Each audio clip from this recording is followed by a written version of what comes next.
All right, testing 1, 2, 3, testing 1, 2, 3. We are on, we are live. Wunderbar. How's everybody doing?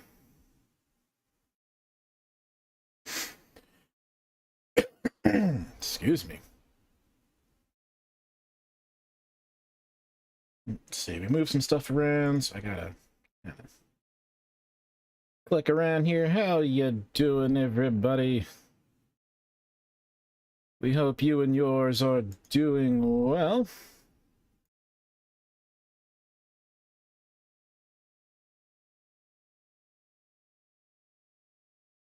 Let's see.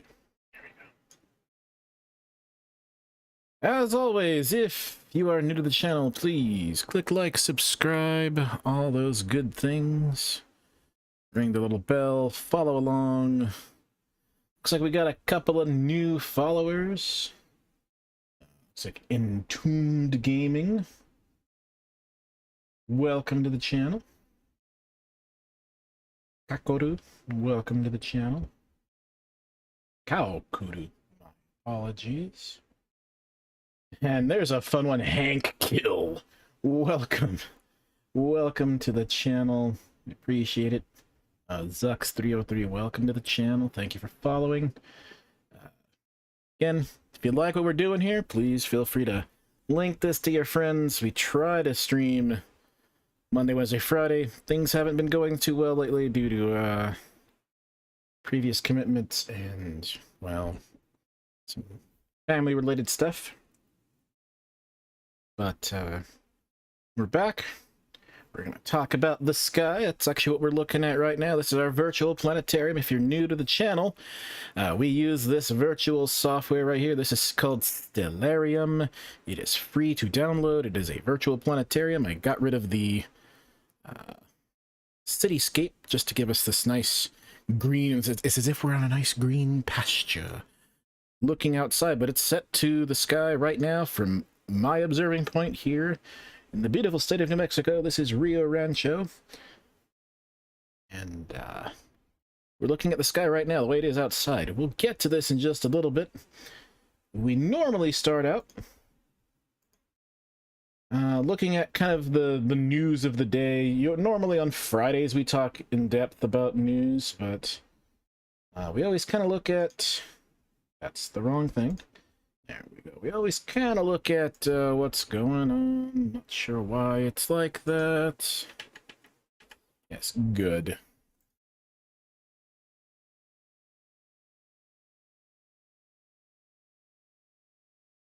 All right then. I guess we're gonna go with what we got. See if we can fix that as we go along here. Nonetheless, we normally start off with astronomy picture of the day. We do start out by just looking at the internet. Just type in astronomy picture of the day. Spell it right, unlike what I just did. And you'll usually get something really cool. Why it's not fitting, I don't know. There we go. All right, so with astronomy picture of the day, what you normally get is going to be something like this. Sometimes it's a video. Sometimes it is a picture with annotations like this, where when you mouse over it, you get stuff. But there's lots of writing at the bottom. If you don't know what you're looking at, there's always going to be a description at the bottom. This is an old style looking website that's been around since 1995. Prehistoric, I know. Every day they put up a new picture or a new video, and you can just click on it, let it load, and it'll have like this. This is really cool. A bunch of galaxies in this picture. Stars are these bright objects that have these little rays shooting out of them, but these objects you see here and here and here, these are galaxies. Most of the time these are free to download. They aren't copywritten. Some of them are. Just pay attention. You can download these, put them on your phone, put them on your background for your computer, whatever it is. These are galaxies. Really, really cool. If you don't know what those are, we'll talk about them in just a little bit. Short answer is they're a collection of gas, dust, and lots of stars. If you don't know what a star is, we'll be talking about that in a little bit too. This is today's picture. It says March 22 up top, so that's today. We're gonna talk about this because this is actually, in a way, visible tonight if you have a clear sky, because this is part of a region of the sky near the constellation Orion. So please put a pin in that one. We'll be talking about Orion throughout the show. Orion is a constellation. We'll talk about what constellations are here in just a little bit. But Orion is actually this constellation over here. You don't normally see it this way. This picture's actually on its side. When you look at the sky, Orion, you know, these are his knees over here. Rigel and Scythe. Bellatrix and Betelgeuse are his shoulders. And the belt of Orion, the 3 stars of Orion's belt, are right along the middle here. But from our point of view, they're on their side. This is actually what's in the sky. This is a bunch of gas and dust. There's a dead star over here making this huge bubble. A bubble in space. All of these other areas are either, you can see lots of motion here. There's lots of heat coming out of these stars right here. The Orion Nebula, an area where stars are being born, and their heat is pushing this gas cloud out. Meanwhile, this star is actually dying and making this odd-looking bubble. Just really, really cool. All of these little dots you see here, these are all stars. Our sun is our star. It's the star that our planet orbits around. The stars come in different colors and different sizes. It tells you a lot about the star itself. Colder stars are red in color, like the red giant star Betelgeuse here. Younger, hotter stars are these bluer stars, like Rigel over here. And yeah, even these little dots back here, these are all stars. Just incredible to see. Anyway, that's the starting picture of the day. You can see that at your leisure. Look it up on your phone or on your computer. Double copy. The other thing we're going to talk about is, really quickly, let's look at Mars Perseverance rover. Mars rover Perseverance, however you want to call it. Some people are calling it Percy. I think she's cute. Lots of really cool video, Hascam video stuff. Stuff coming from the bottom of the rover, not necessarily from the mast cam, but what they call the nav cams or the has cams. One of them is a hazard, so they keep an eye on the wheels, and the other one's right along the belly of the rover. You can see they're testing all the different systems, making sure the wheels can move around, and they have actually driven the rover a little bit. Since it's a microphone, you can actually click on some of these and hear the rover driving around, crunching over soil and whirring in its weird whirring sounds. Really cool pictures of Mars rocks up close. Some of them are being named in Diné, or Navajo language, thanks large part to Dr. Larry Crumpler of the Museum of Natural History and Science, New Mexico Museum of Natural History and Science, who's on the Mars rover team. At least that's my assumption, based on the name. And this one actually came out just a few days ago. I'm actually make a video of this, hopefully later today. I am signed in, aren't I? Anyway, this is actually from the Mars Perseverance rover. There is a Twitter page. If you have Twitter, please look up NASA Persevere, and you'll get the Mars rover tweets sent direct to you. They dropped the heat shield, debris shield, I should say, from the belly of the rover, and they got this. Why? Well, remember, the Mars rover has a helicopter, a little drone, attached to its belly, and so they dropped the shield off of the belly, and now I'm sure in the next few days they will actually move the rover away from the shield and then lower via small tiny little crane, lower down this helicopter, and then basically do reverse origami. They had to origami this rover to not the rover but the helicopter to make it fit on the craft, and now they've got to back up and let this rover video the helicopter as it starts to unfold itself. So hopefully in the next few days, we'll get footage of that from NASA itself. And when the rover companion, when this helicopter's ready to fly, we'll find out all about flying something on Mars remotely. It'll be very, very cool. Oh, we're going to use this a little bit later. So I guess I'll just leave it on this tab right here. Again, if you're new to the channel, I see some people kind of chit-chatting a little bit, depending on your favorite thing. Remember, we can stream to Twitch and to Facebook and to YouTube, but we're doing it all at the same time. We're not bound to any contracts or anything, so we're doing multi-stream. So if you don't have Twitch, you can see us on YouTube. If you don't like YouTube, you can see us on Facebook if you're into that sort of thing.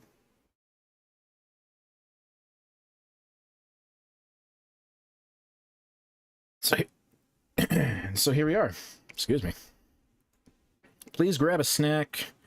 Take a couple of deep breaths. I know you might be at work. Maybe you're at lunch. Maybe you're home from school. Maybe you're permanently home from school and you're listening to me instead of being in class, which, depending on the class you're ignoring, that might not be a good thing.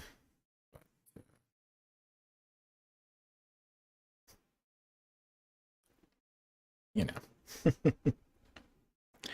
You'll notice the planetarium is slowly moving. We're going to jump between a couple of different softwares. Again, this is Stellarium. Feel free to download it. I am not affiliated with them.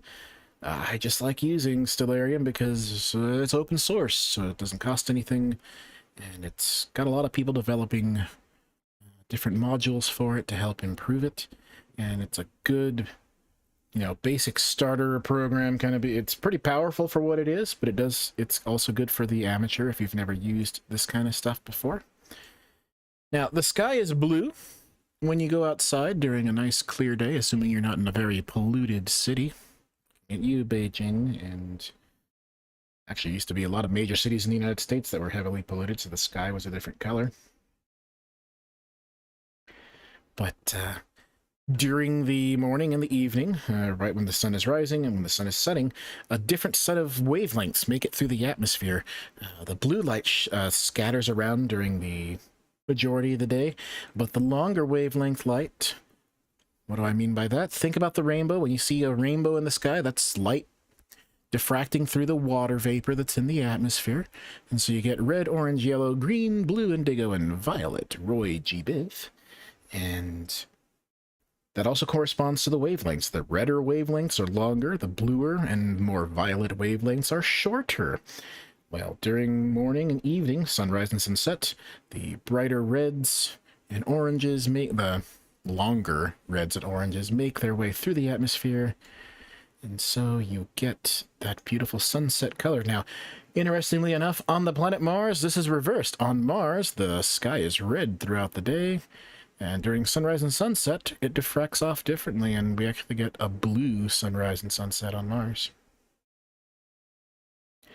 Let's actually let the sky progress into evening. So as we are now entering spring, the sun will be setting later and later. The equinox, or equal night, equal day, well, as close to exact as you can get. Half day, half night, that was on the 20th, just a couple days ago. And so we are now entering into springtime, so the days should be getting longer. If you're in the northern hemisphere, days will be getting longer. If you're in the southern hemisphere, you just hit fall, and from now till June in the southern hemisphere, the days will start to get shorter and shorter and shorter and shorter because they're going in from fall to winter. This is the sky, the way it looks tonight outside, in an idealized setting. If you live in a light polluted city, this will definitely look very, very different. Light pollution is the result of, well, exactly what it sounds like, the city lights, and you block out a lot of the brighter stars are going to be out, but a lot of the dimmer stuff is not going to be visible. You can kind of see that as we can simulate that here. So we're in a pretty idealized setting. I like to put it at 2. So not perfect, but not terrible either. So if you don't live in a good place where you can see the sky easily, you do have to get away from your city or town to see things much, much clearer.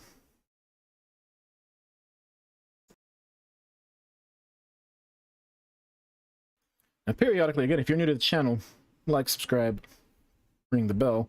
You'll also hear me say the phrase, take a deep breath, pretty often. I like to try to emphasize breathing while we do this one, because I want to relax you. I think your mind works a lot better, especially for learning, at least in my opinion, when you're relaxed. You're under high stress, it's hard to retain things. I want you to take a couple of deep breaths and just relax. Let your mind expand, let your mind wander, thinking about the sky. It's thinking about the moon and thinking about the stars, some of the planets. Not every planet is visible at night at the moment. There's actually... Well, I guess I should go back a couple steps.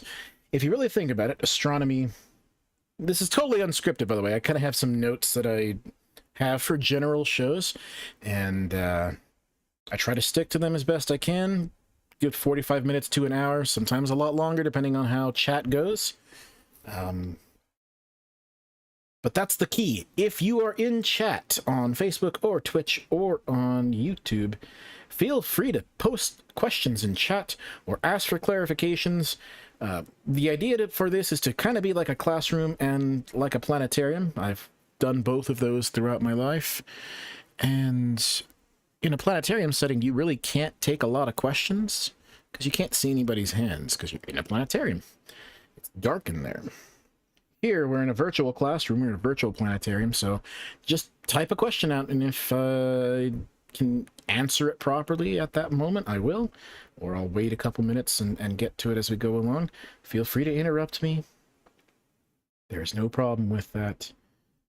This is kind of a free form, just kind of an educational hangout, if you want to call it that, I guess. We'll start off with the moon, I guess, because the moon is sitting there. The moon is not always in the same part of the sky. It's our celestial companion, the Earth and the moon.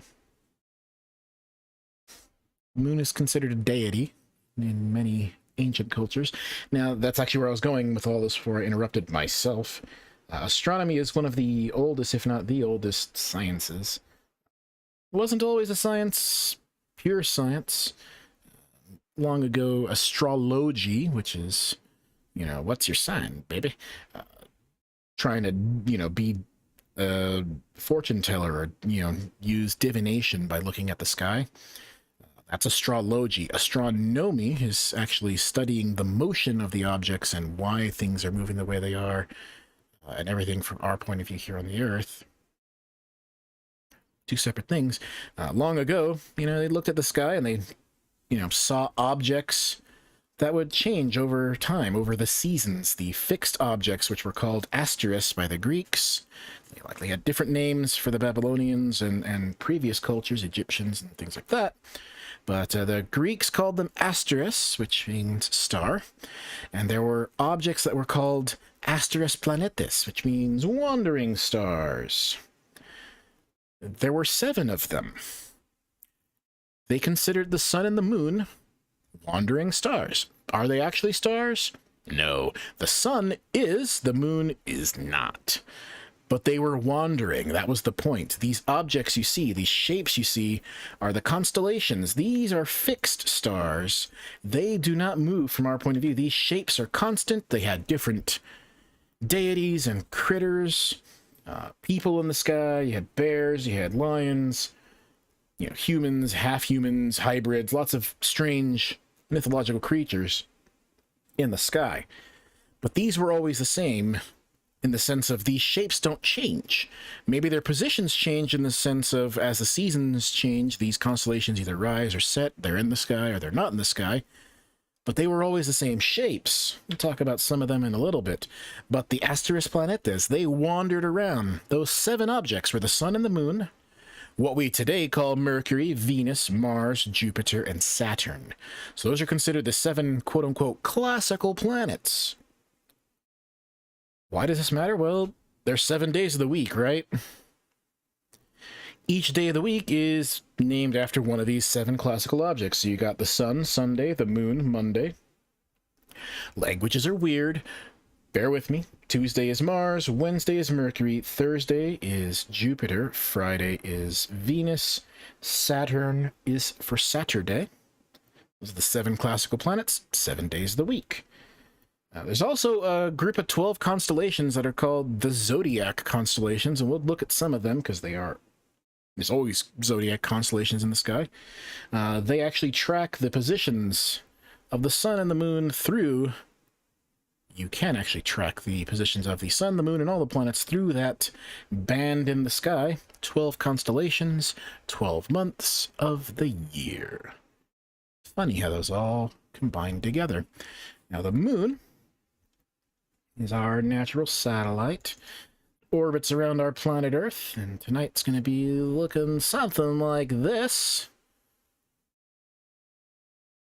A little bit more than half the surface of the moon visible from our point of view. You'll notice the moon always looks the same in the sense that you're always looking at the same side. The moon is what's called tidally locked, and so this side of the moon always looks towards us, but it does actually rotate. It takes what we call a month to go through a full rotation cycle. But why? Well, let's take a look at that. To do that, we've got to switch gears here, and we need to look at our web browser one more time. There we go. Let's get an idea of what's going on. We're looking at the Earth, right in the middle here. This bluish object right in the middle is the Earth, but that's the North Pole, so we're looking at the top of the Earth, looking at the top of the moon, and the sun is way off to the left, which is not in the field of view. There's a little pink dot in the middle of the moon there, which represents, the middle that we can see. The first quarter moon means the moon has gone 1/4 of the way around our planet. And you see the bright side on the right side as we're starting out. That's called a waxing moon. So all the phases on this side, we're calling them waxing. As the moon gets brighter and brighter and brighter tonight, the moon's something kind of like this, if I remember correctly, from our previous scene. So yeah, it's going to look like this. So it's a little bit more than half the surface of the moon visible from our point of view. The waxing moon continues in what's called a waxing gibbous, which means it's more than half, but not full. The full moon rises right at sunset and stays out throughout the evening till... There we go. Stop it there. So the full surface is visible. It's at opposition. It means it's opposite the moon in the sky. The moon is opposite the sun, I should say, in the sky. My apologies. Every phase after a full moon, the full moon will be on the 28th of this month, so in just a few evenings. That is the worm moon. Every night after the full moon, the moon will rise later and later and later and enter what's called waning phase. So it'll go backwards. It'll go through a gibbous and then through crescent phase. Third quarter or last quarter moon is when the moon is 3/4 of the way around our planet. So 3 weeks time. That's when we get to here. You see the moon rising later and later and later, to the point where you're seeing it rising up just before the sun does. So you see it for just a few minutes to hours right before the sun, and then you go back to what's called a new moon phase. Now, during new moon phase, the back side of the moon gets all the sunlight and reflects it back towards the sun. So the dark side of the moon is not a true thing. There we go. Got the back side of the moon getting all the light at this point. You see the sun and the moon are in the sky together at the same time. During this phase of where you can get what's called a solar eclipse, if the moon happens to line up perfectly with the sun, or even partially with the sun. During full moon phase is where you can get what's called a lunar eclipse. Solar eclipses are not safe to view. Lunar eclipses are. There will be an eclipse later on this year.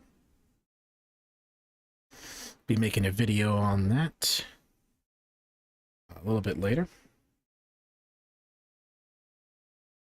And the cycle begins again, of course, and continues. Waxing crescent, waxing gibbous, full moon, waning gibbous, waning crescent, new moon. Again, this cycle takes about a month. They don't always line up with the calendar months, of the months, I should say. So you don't always start out with a new moon and then end with a full moon, or end back with a new moon every month exactly. So this month is actually ending with a full moon, so you start out next month, the month of April, we'll start out with a third quarter moon, which happens, and then the cycle will continue to move through the months. And eventually you'll start out some months with new moons, and the cycle will begin from there.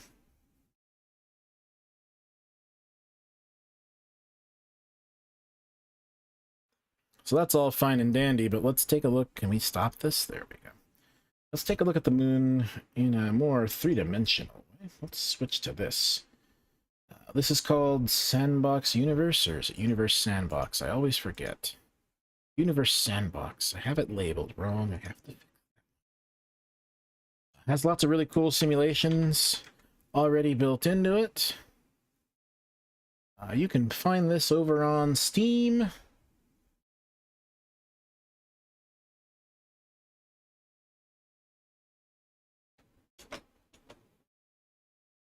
There we go. There's a good look at the Earth as we rotate around. One of the things, like I mentioned earlier, is what's called light pollution. This is the Earth at night. You can see major cities. Can we slow it down? Let's slow it down a little bit. You can see major cities and the light they produce. There's Brazil, Sao Paulo, Rio de Janeiro. There's the eastern seaboard of the United States, New York, Miami, DC, Philadelphia. You can literally see large cities. There's Atlanta, Dallas, Fort Worth, Chicago, Omaha, Denver Metro. You can see Mexico City, Los Angeles, San Francisco, Phoenix Metro. And again, you can do this with just about any country. There are some exceptions, countries that don't have a lot of electricity or a lot of light. You don't see a lot of light pollution there. So hermit nations, things like that, actually have pretty good night skies. Unfortunately, they're not safe to visit. There's Japan, there's China. See Korea there. See what I'm talking about. India. It's the blessing and the curse of modern society. And you can see Europe is very, very lit up. Lots of people living close together. Where is our moon? There's the white line telling you where the moon is going. There we go. So let's actually take a look at the moon. In 3D. We'll fly around the moon a little bit. Why not?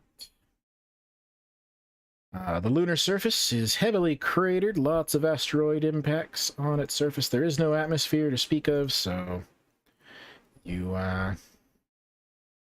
have long-lasting craters. The darker spots you see here were called the mare, or the seas of the moon. They are not water, but former lava lakes that have filled up and then solidified into younger rocks compared to the areas around them. You can see some cratering in those mares, so these are actually younger craters than the surrounding surface. You can see that there's actually a mountain range right up here. And you can even see when these craters were formed, the rock melts, and then there's a little point. If you ever drop something in water, you always see there's a reflection of the liquid coming back up. Well, that's what you see here. We're actually going to take a look at the backside of the moon, because I'm sure a lot of people have never seen it, because you only get to see it if you look at it virtually, or if you've flown around the moon in a spacecraft. Back of the moon is heavily cratered, and you'll notice there's a lot less mare on the backside. So this right here is what it's like to be in what's called new moon phase, but looking at the backside. So it's not exactly the dark side. There's the Earth going by from our point of view here.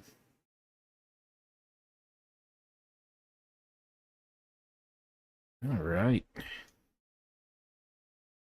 That's the Earth-Moon system. Really, really cool.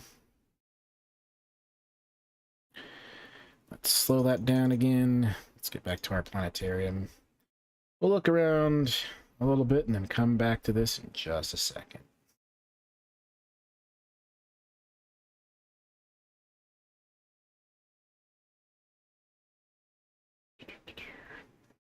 There we go.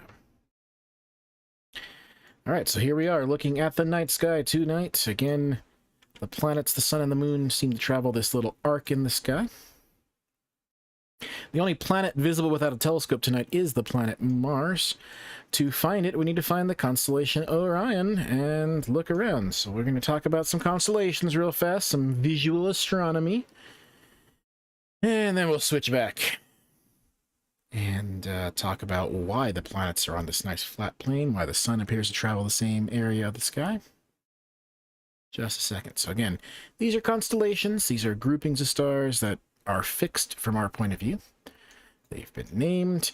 Constellations differ depending on which culture you're talking about. So what we're looking at here is considered Western astronomy. But if you look through a lens of Chinese astronomy, the same sky with different constellations. Inuit, it's not a complete listing, but there's some Inuit constellations. Macedonian constellations. Navajo. Oops, that's the wrong one. There we go. Navajo. Also an incomplete database. Just really, really cool stuff. So you can learn different things about different cultures through the lens of astronomy. We're going to be using Western astronomy. Again, possibly the most famous or most important for the winter sky and early spring sky is Orion, the Great Hunter. Usually seen with a club and a lion pelt, or maybe a sword and a shield. There's stars at his shoulder and knee that are very, very bright. Betelgeuse is the star up here. Rigel's the star down here. Rigel's bright blue, Betelgeuse is bright red. Again, that indicates their color and their temperature. Blue star is hotter, red star is colder. Bellatrix and Scythe are the opposite stars here. Bellatrix, the other shoulder star, and Scythe, his other knee star. And then his three stars of his belt, right down the middle. Onitak, Alninam, and Mintaka. Their names not necessarily important, but they are all named. And you can use these stars to find your way around the winter and now spring sky. Every night from here on forward, these will be getting lower and lower in the sky, so you won't really be able to see them much longer. This is, again, the scene that we looked at the beginning of the show from Astronomy Picture of the Day. This is that same scene, but actually right side up. You can kind of see some clouds in this picture, in this planetarium. I can zoom in, but I'm not going to. So we looked at it a little bit earlier. But let's use Orion to find our way around the sky, okay? Let's use the belt stars. And we're going to draw a line through the belt. Draw a line through them towards the east, and you will find Sirius. Sirius is the brightest star you can see at night. It's a bright blue star. You honestly cannot miss it. It will be very, very bright. It is the brightest star in Canis Major, the big dog. Going back to Orion, we can plainly see a shoulder star. If you can't find it, just find Orion's belt. And hello, welcome, welcome, welcome to our show. If you can find the Orion belt, just go to the knee star down here and draw a line up through the belt, and you'll find the shoulder star Betelgeuse.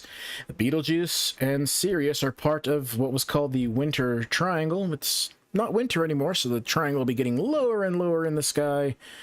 As we go along, we are looking south-southwest. At the moment, so Betelgeuse and Sirius make up one side of the triangle, and then Betelgeuse, you just draw a line this way. You'll find Procyon. You'll see this upside down triangle in the sky.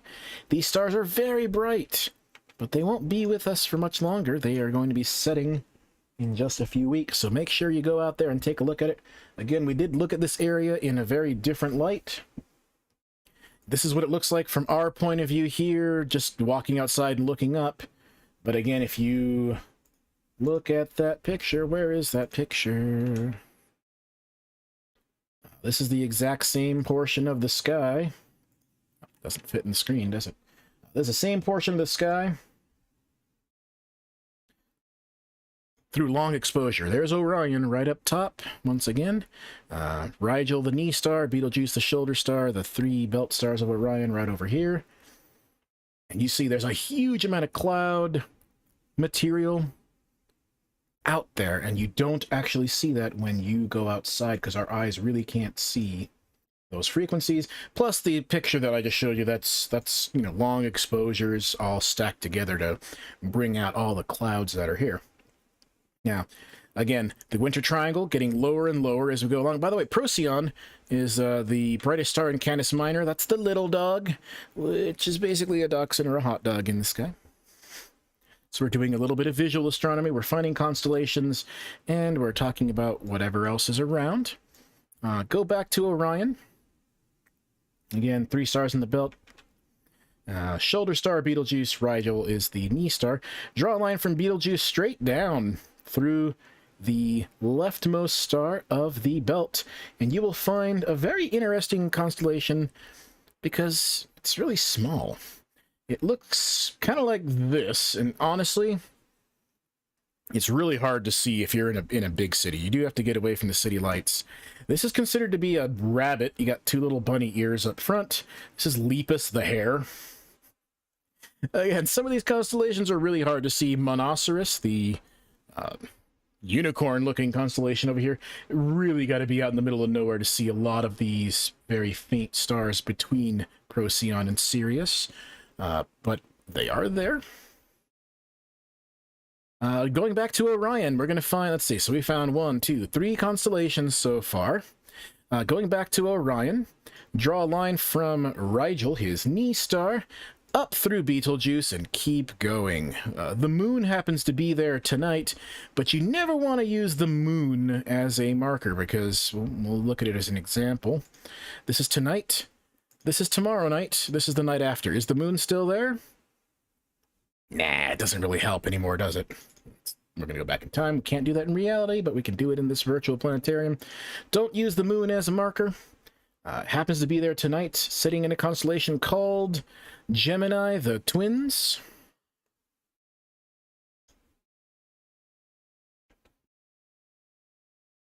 Drawing a line through Betelgeuse up this way, you find Castor and Pollux, these 2 parallel stars right up here.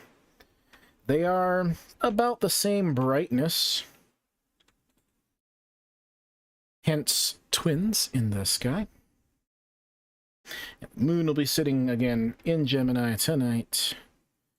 Just tonight, not tomorrow. Back to Orion. So we've found 1, 2, 3, 4 constellations. Use Orion's belt. Draw a line through them to the right. You'll find a V of stars. This V is the face of Taurus, the bull. In fact, if you keep drawing that line through the belt stars, through the face of Taurus, the bull, you will find the Pleiades, the 7 sisters, or Subaru. Come on. There we go. This is an open star cluster. This is a young star cluster. Lots of young, bright blue stars. And a cloud of light. Cloud diffracting sunlight, I should say. Hence the blue color in the cloud around them. These clouds are nebulae. This is a reflection nebula. There's a couple of different types of nebulae. This is a reflection nebula. There's also what's called an emission nebula, and we'll look at that in just a little bit. The V of Taurus, the bull, is called the Hyades. This face right here, bright red star named Aldebaran. We'll look at Aldebaran compared to the sun, as well as Betelgeuse compared to the sun, in just a little bit. But again, this is Taurus, the bull's face. Big V of stars in the sky. Sitting very close by is the planet Mars, which is the only planet you can see without a telescope right now at night. To find Mars, draw a line through the belt of Orion. to Aldebaran and the face of Taurus the Bull, and then Mars is right above it. This triangle between the Pleiades and Mars and Aldebaran has been changing. Mars actually used to be right below the Pleiades, and Mars is kind of going in this direction from our point of view. There are times Mars can go retrograde, which means actually Mars, Jupiter, and Saturn can go retrograde, because sometimes their orbits, as we orbit around, sometimes they'll go from east to west, and from west to east, and go back and forth, just because we're passing them. I'll show our orbits in just a little bit, but all of the planets go around the sun in ellipses, and sometimes from our point of view, the planets that are further out than the planet Earth, they appear to go backwards, just like when you're passing someone on a road or a freeway or whatever.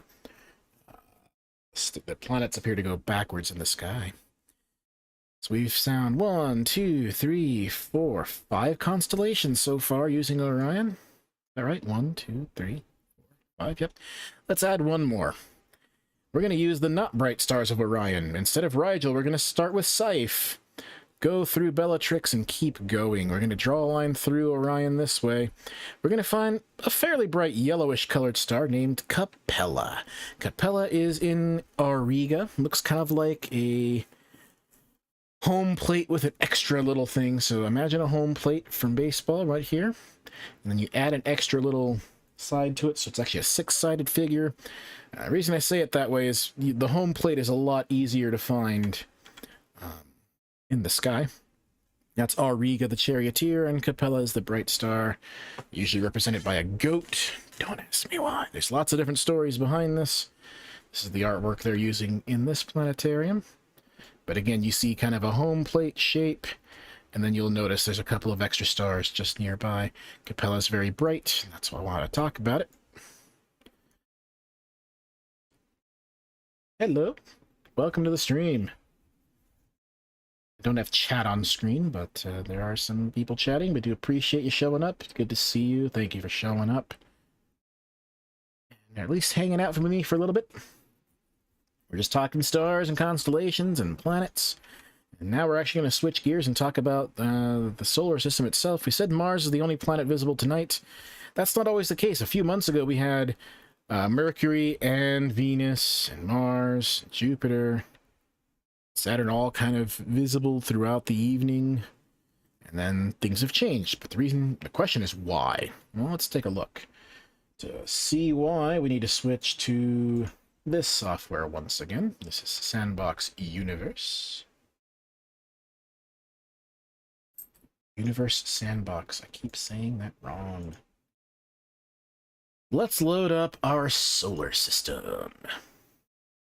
There we go. So here we are, looking at our solar system. Lots of things moving around. Take that in. Take a deep breath. Be one with the stars. Be one with our solar system. Let's start off at the beginning, here in the middle, in the sun. Not in the sun, that's a bad idea. This is the sun. Again, you don't want to stare at our sun. That's a bad idea. The sun is a ball of gases and plasma, hydrogen fusing into helium. We're nice and far away. We're 93 million miles on average, or 150,000 kilometers, give or take, away from the sun. So this is nuclear energy at a safe distance. Hydrogen fusing into helium, giving off this beautiful glow. Keeps us nice and warm. Mercury, Venus, Earth, and Mars are the innermost planets. We call them the inner planets, or the terrestrial planets. Terra meaning Earth-like planets. Mercury is a sun-scorched little world. Looks like this. No atmosphere to speak of, heavily cratered, very elusive. We see it for just a few weeks in the early morning, and then it'll go away from our point of view, and then it'll pop up in the early evening for a few weeks, and it'll pop, go away.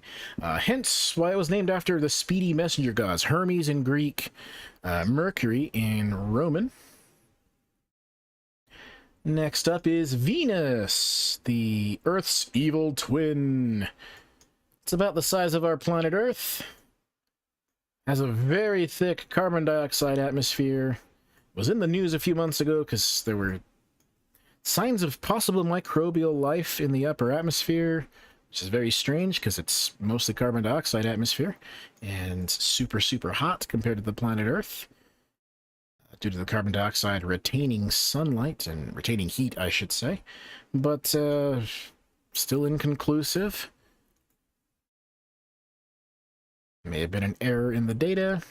Or maybe we just can't pinpoint where that came from. Maybe something, maybe a chunk of a comet or something hit the atmosphere and kind of seeded what we thought was life, and then that disappeared. Who knows? Venus rotates in the opposite direction of the Earth, so we go, you know, the sun rises in the east and sets in the west here on the Earth. Sun rises in the west and sets in the east on the planet Venus. Very, very strange. We do know about Earth, because that's where we live. Take a quick peek at it. Hello, watery planet. We like you. Well, we don't like you enough to take care of you, apparently, but we like you.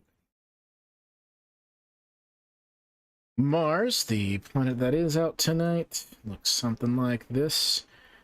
We do like to study the planet Mars. It is our nearest, oftentimes our nearest companion planet. Pause it there. Very intriguing little planet. It's about half the size of the planet Earth, but it does have a day almost as long as ours. Actually, a little bit longer. A day on Mars is called a sol. It's 24 hours and 37 minutes long. I've paused it here on purpose. This is a region of Mars called Tharsis. These three shield volcanoes are extinct, but this is the Tharsis Montes, and then you have Olympus Mons. This huge volcano right here. If you look at a map of the United States, there is an area called the Four Corners region. That's New Mexico, Arizona, Utah, and Colorado. This volcano would take up those entire states, any of them. Not all of them combined, but each one individually would be taken up by this volcano. It's huge. Also comparing to the United States, this is Valles Marineris, Mariner Valley. It's a huge crack on the surface. It's a huge canyon. If you put San Francisco on this side over here to the left, you would have New York City on the right side all the way. So this covers up the entire United States. If you were to bring it here, it's also 5 times deeper than the Grand Canyon. So it's about 8 kilometers deep. 5 miles deep if you're into using those terms. After you pass Mars, I don't know why the rings are gone, but after you pass Mars, you enter into what's called the asteroid belt. And there's a huge debris field of asteroids. Most people don't think there was enough there to actually form a planet. Some of them are round like this, and they spin in very strange ways. Some of them are named, like that one was called Juno. These are called minor planets. There's Hebe.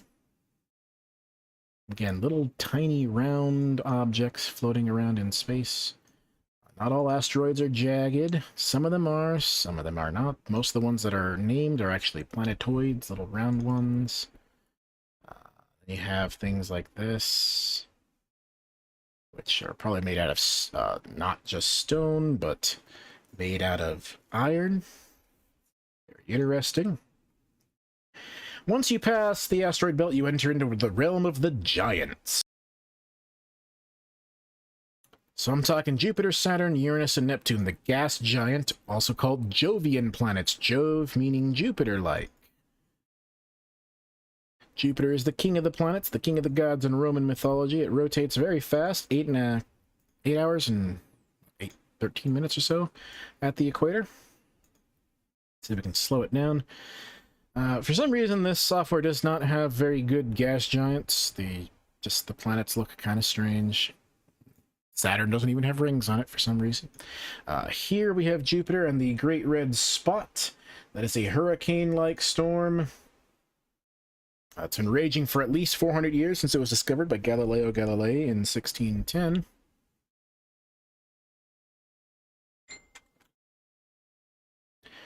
You could fit the Earth 3.5 to 4 times across that entire cloud there, so it is a huge hurricane-like storm. Always very interesting to see. Sometimes you can see it when you look at Jupiter through a telescope. It's not a guarantee. take a look at the next planet, which will be Saturn. To do that, we're going to look at it in the software, but please be aware I don't like it, so I won't talk about it too much in the software. Saturn is the next planet out. Saturn is also called the Ringed Giant, but that is a misnomer in this software because they didn't bother putting the dang rings on it. That is unfortunate. So, let's look at the display. There we go. Much better. There's Saturn in all of its ringed glory. Now, Jupiter, Saturn, Uranus, and Neptune all have rings, but the only one whose rings we can see without a telescope is actually Saturn's rings. The rest of them, they're all too dim for us to see from the planet Earth.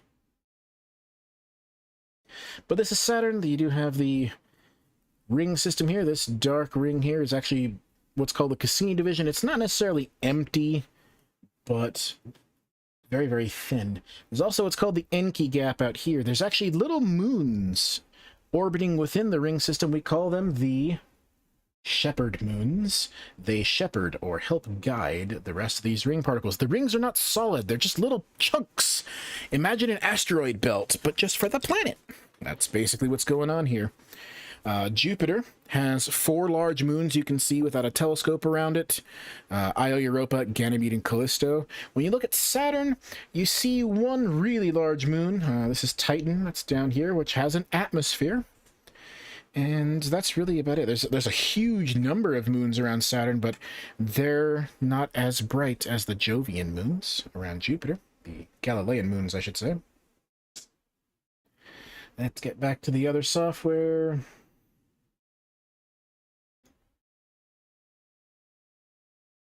Anything special about Titan? Yes, Titan does have an atmosphere. So of the moons that I just mentioned, Jupiter has, again, 4 large moons, Io, Europa, Ganymede, and Callisto.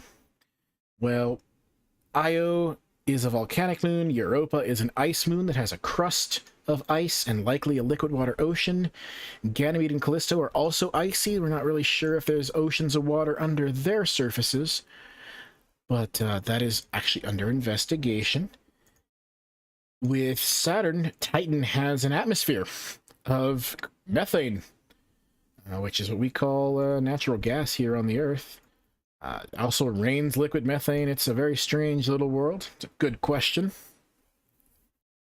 Again, if you have questions, feel free to ask them as we go along.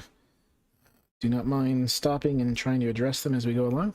Here we look at Uranus, which is a very strange planet because the entire system, again, it doesn't have its rings visible, nor its moons, but in reality, this entire system is on its side. And so when you look at Earth, for example, you have North Pole at the top and South Pole at the bottom. Well, with this one, North Pole is in front of us and South Pole is on the back side. It's over here. So the whole thing, imagine just tipping it over.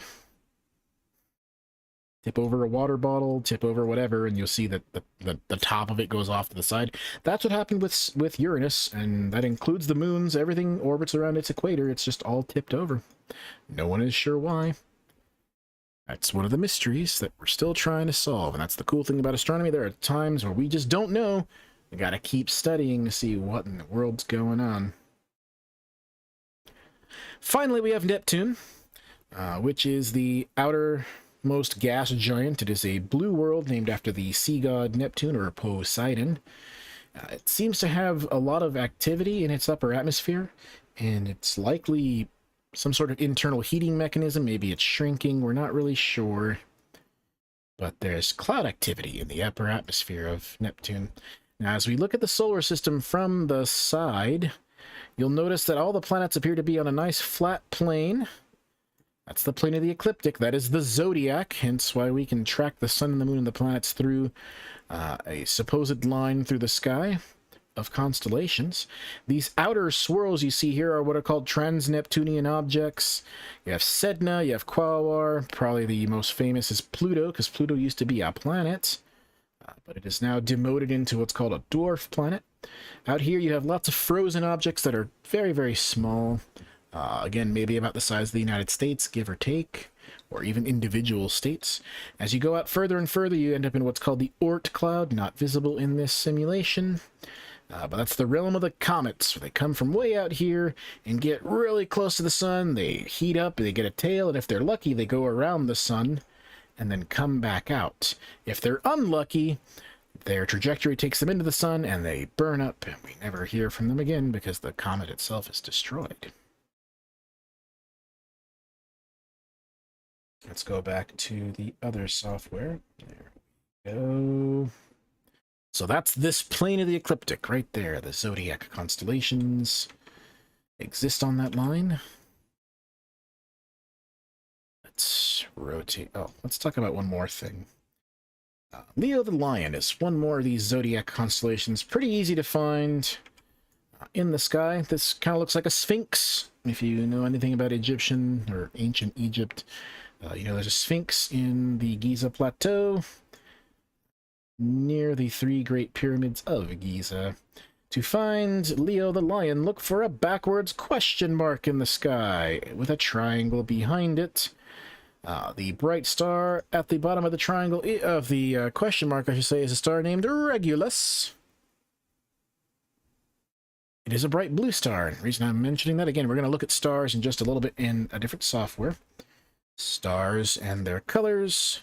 I can tell you how long they will live. Younger, bluer stars, they don't live very long. They live by the live fast, die young premise and policy. They just burn through their fuel very, very fast.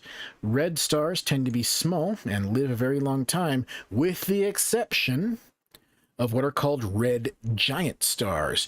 Giant stars are stars that are nearing the end of their life cycle, and they are going to die violently or quietly. We're not really sure. It just depends on how they live their lives. If they were sun-sized or smaller, they die quietly in what's called a planetary nebula. If they are sun-sized, 10 times the sun or bigger, they can explode violently in a way, in something that we call a supernova. We'll look at that in just a little bit. There's actually an area where stars are being born. All of that gas and dust get blown out into space when stars explode or die in one way or another.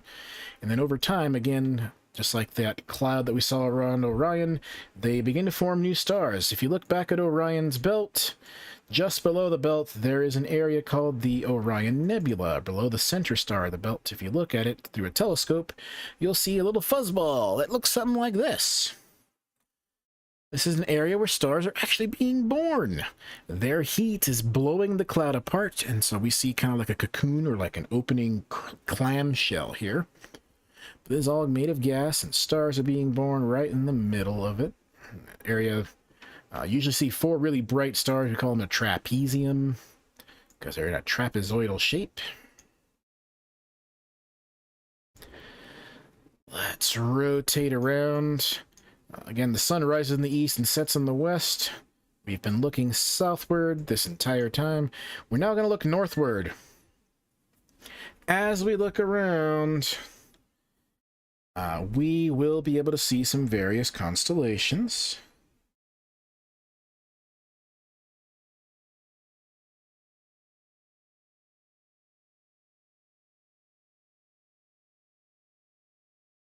Take a nice deep breath. Let's look at a couple more constellations and something called an asterism. An asterism is a chunk of a constellation. An asterism is a shape. In fact, the Orion belt could be considered an asterism. It's something that's really obvious, but it's not the entire constellation, right? Well, there's something called the Big Dipper, which a lot of people have heard of, but it's not a constellation. The Big Dipper is part of something called Ursa Major, the Big Bear. In the sky, you'll see there's legs coming out of that Big Dipper in this top portion of the screen here. The Big Dipper is not a constellation, but the Little Dipper is. I don't make the rules, I just report them. There's 88 constellations in the nighttime sky. Some of them have asterisms within them, or you can connect various bright stars to make asterisms in the sky, such as the Winter Triangle or the Summer Triangle. The Big Dipper in the springtime is in the northeast part of the sky. 3 stars make up the tail. 1, 2, 3. And then 4 stars, 1, 2, 3, 4, make up the cup. These 2 stars, we call them the pointer stars because they will point you to a star named Polaris, the pole star, the North Star, the lodestar. The 2 pointer stars, if you hold your hand, if you're able to, hold your hand up at as far as your arm can go, so stretch your arm all the way out. These 2 pointer stars, they're about the width of your hand, your palm, apart. So you're looking at the right ones. Draw a line through them, and you will find Polaris, the pole star. This is the North Star. To make sure you're looking at the right star, to pinpoint it, use a constellation. Looks like a 3 or a W or an E, depending on its orientation. This is Cassiopeia. In the springtime, she looks like an E. She's made of 2 triangles in the sky. I need to get... Come on, go away. There we go. 2 triangles in the sky that you can easily draw out. One looks like an equal-sided triangle, and one is a squishy triangle.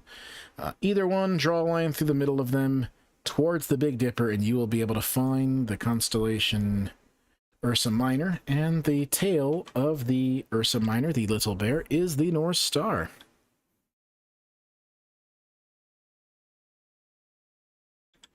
The reason we care about the North Star, well, one, it's in the north part of the sky, but more importantly, oh goodness, that's not what I wanted. If you keep looking at the North Star, you will notice that it does not set in the sky. These constellations, they can rise and set, or portions of them will rise and set, but the tail of the Little Dipper, the North Star, does not set. It always sits just about the same place. So it's easy to navigate by and help you find your way around the sky. So you know you're looking to true north. Very, very cool.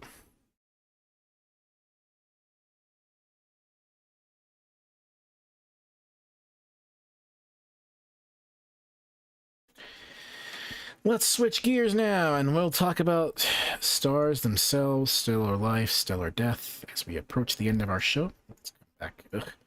Too bright. I'm sorry. It's very, very bright. Again, this is the way the sky is right now outside. Actually, it's a little bit cloudy here. Let's get rid of that and go to Universe Sandbox. So what we're going to do is we're going to dump the sandbox. We are going to load up nothing. Emptiness. Space. We're going to talk about the Milky Way, which is that huge cloud of gas and dust. It's a galaxy. You can see galaxies in the nighttime sky with a telescope. We'll talk a little more about that in a second. Let's start adding stars, shall we? Here is our sun. There's our star, the sun. I would like to show you the difference between stars. This is our sun. It's considered a yellow dwarf star, which means it's yellow, so that's its color. Its primary temperature is going to be based around that. And again, it's a dwarf, so it's kind of small. But here's a smaller star. This is a star called Wolf 359. If you are a Star Trek fan, you know about Wolf 359. It's not in this position, but I'm just trying to compare the sun and Wolf 359. That Wolf 359 is a smaller red-colored star, so it will last a lot longer and live a lot longer than the sun. Our sun supposedly has 5 billion years of life expended and 5 billion years remaining in its fuel tank, so to speak, in its core. But Wolf 359 will last a lot longer. We talked about Sirius. Look at the difference in color and brightness between our sun, Wolf 359, which is a very dim star you can see in the southern hemisphere, and Sirius, which is a star you can see tonight. Let's back away a little bit more. What else did we talk about? We talked about Regulus, which is a little bit even bigger, so you can see very distinct blueness to these stars. They are hotter. Let's see, what other stars did we talk about? Rigel is the other one. There's Rigel. Had to find it. Interestingly, ooh, look at that. Rigel's pretty big, isn't it? Okay, let's clear this out. I screwed that up.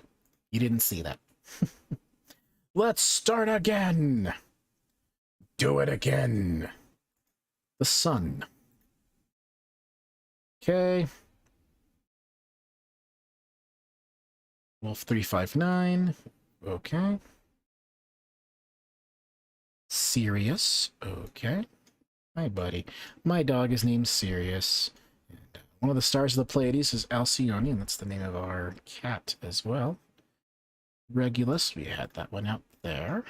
I'm going to back away a little bit more so that we can drop Rigel in here.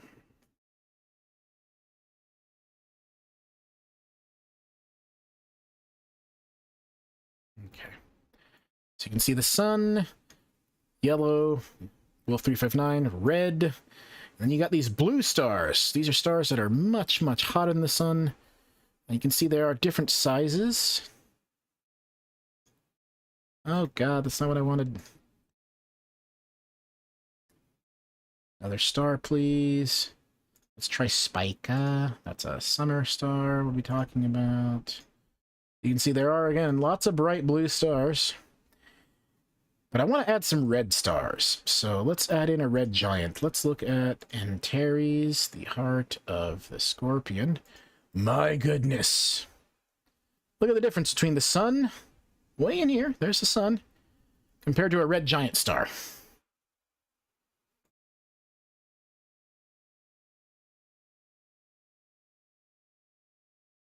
Remember Betelgeuse, which we talked about? Yeah, there's Betelgeuse. There's the sun. And there's Betelgeuse.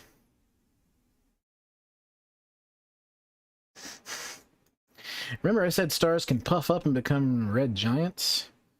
Yeah, they puff up huge. Let's go back to our simulation of the solar system. You see the sun right there in the middle? Well, let's replace it with Betelgeuse, for example, which is again, the shoulder star of Orion. And, yeah. That star takes up about half of our solar system. It is huge! Huge, huge, huge, huge star.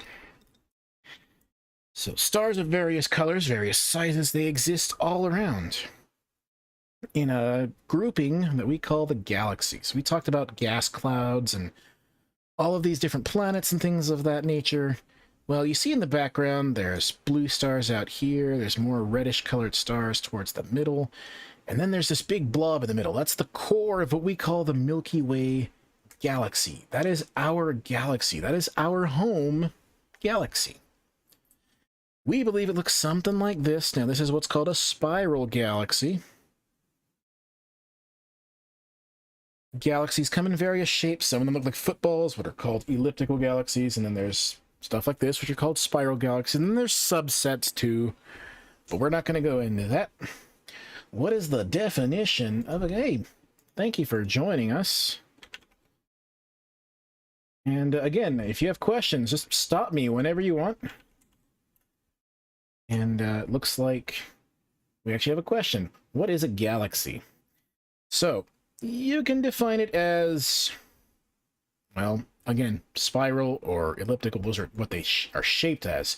But a galaxy is stars, stellar remnants, so nebulae, all the interstellar gas, and there's even what's called dark matter, which we can't see with our eyes, and we don't even really know what's going on with it. But you combine all that stuff, and you keep them all together, gravitationally bound. That's what you call a galaxy. Some of these gravitationally bound systems of stars and gas and dust and leftover nebulae and dark matter look like this. This one happens to be our home, the Milky Way. I'll have plenty. Oh yeah, feel free to ask questions. I'm relatively familiar with that. I have taken a couple of physics classes and read A Brief History of Time. That is a good book to read. It's sitting on my bookshelf behind me. Hopefully you saw the comparison of stars to show the difference between them. You'll notice that out on a spiral, at least, spiral arms tend to be brighter blue, so you have lots of star forming on the edges, and then you have older, redder colored stars more towards the middle. The motion of these things I mean, it looks like it's moving really fast, but we have it set really, really, really, really ridiculously. We're going through millions of years at a time here to show the motion of these things. The older stars tend to be more towards the middle. There's what's called a supermassive black hole in the middle of a spiral galaxy. There could be multiple supermassive black holes in the middle. Some galaxies have that, others don't. So, what does this have to do with you and me and everybody else? Our star, the sun, is literally just a little tiny yellow dot, let's say up here, where my mouse is. Hopefully you can see my mouse. It's up here. I'm going to move it around ridiculously. There's a little dot. Just pick one. You can't even see our sun from this scale. It's out on the outer portion of this galaxy. That's why during the winter, we see very bright blue stars for the most part. And they're along the edge of the galaxy, and during the summer months, you see the heart of the galaxy. That's why from our point of view, the constellations change. The summer constellations tend to be, especially the southern ones, tend to be more towards this core of the galaxy. The winter ones are all along the edges. But our Milky Way is not alone. Our Milky Way is part of what's called the local group of galaxies. And the Milky Way is going to look a little bit different. Hold on. Because they seem to have rendered it slightly differently. Again, ask questions as we go along. We did talk about some of these things earlier. We're kind of branching out. We started talking about what program am I using? This is a program you can find on Steam. It's technically considered a game called Universe Sandbox.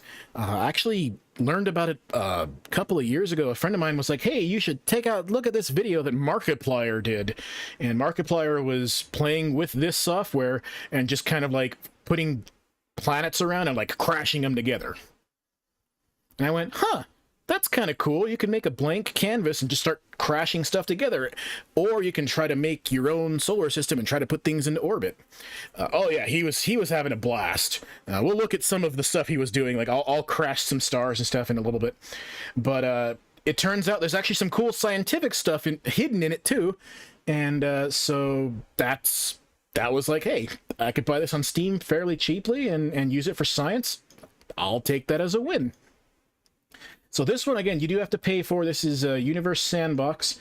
The other one that I was using earlier is called Stellarium. That is this one. That's the actual virtual planetarium. Stellarium.org.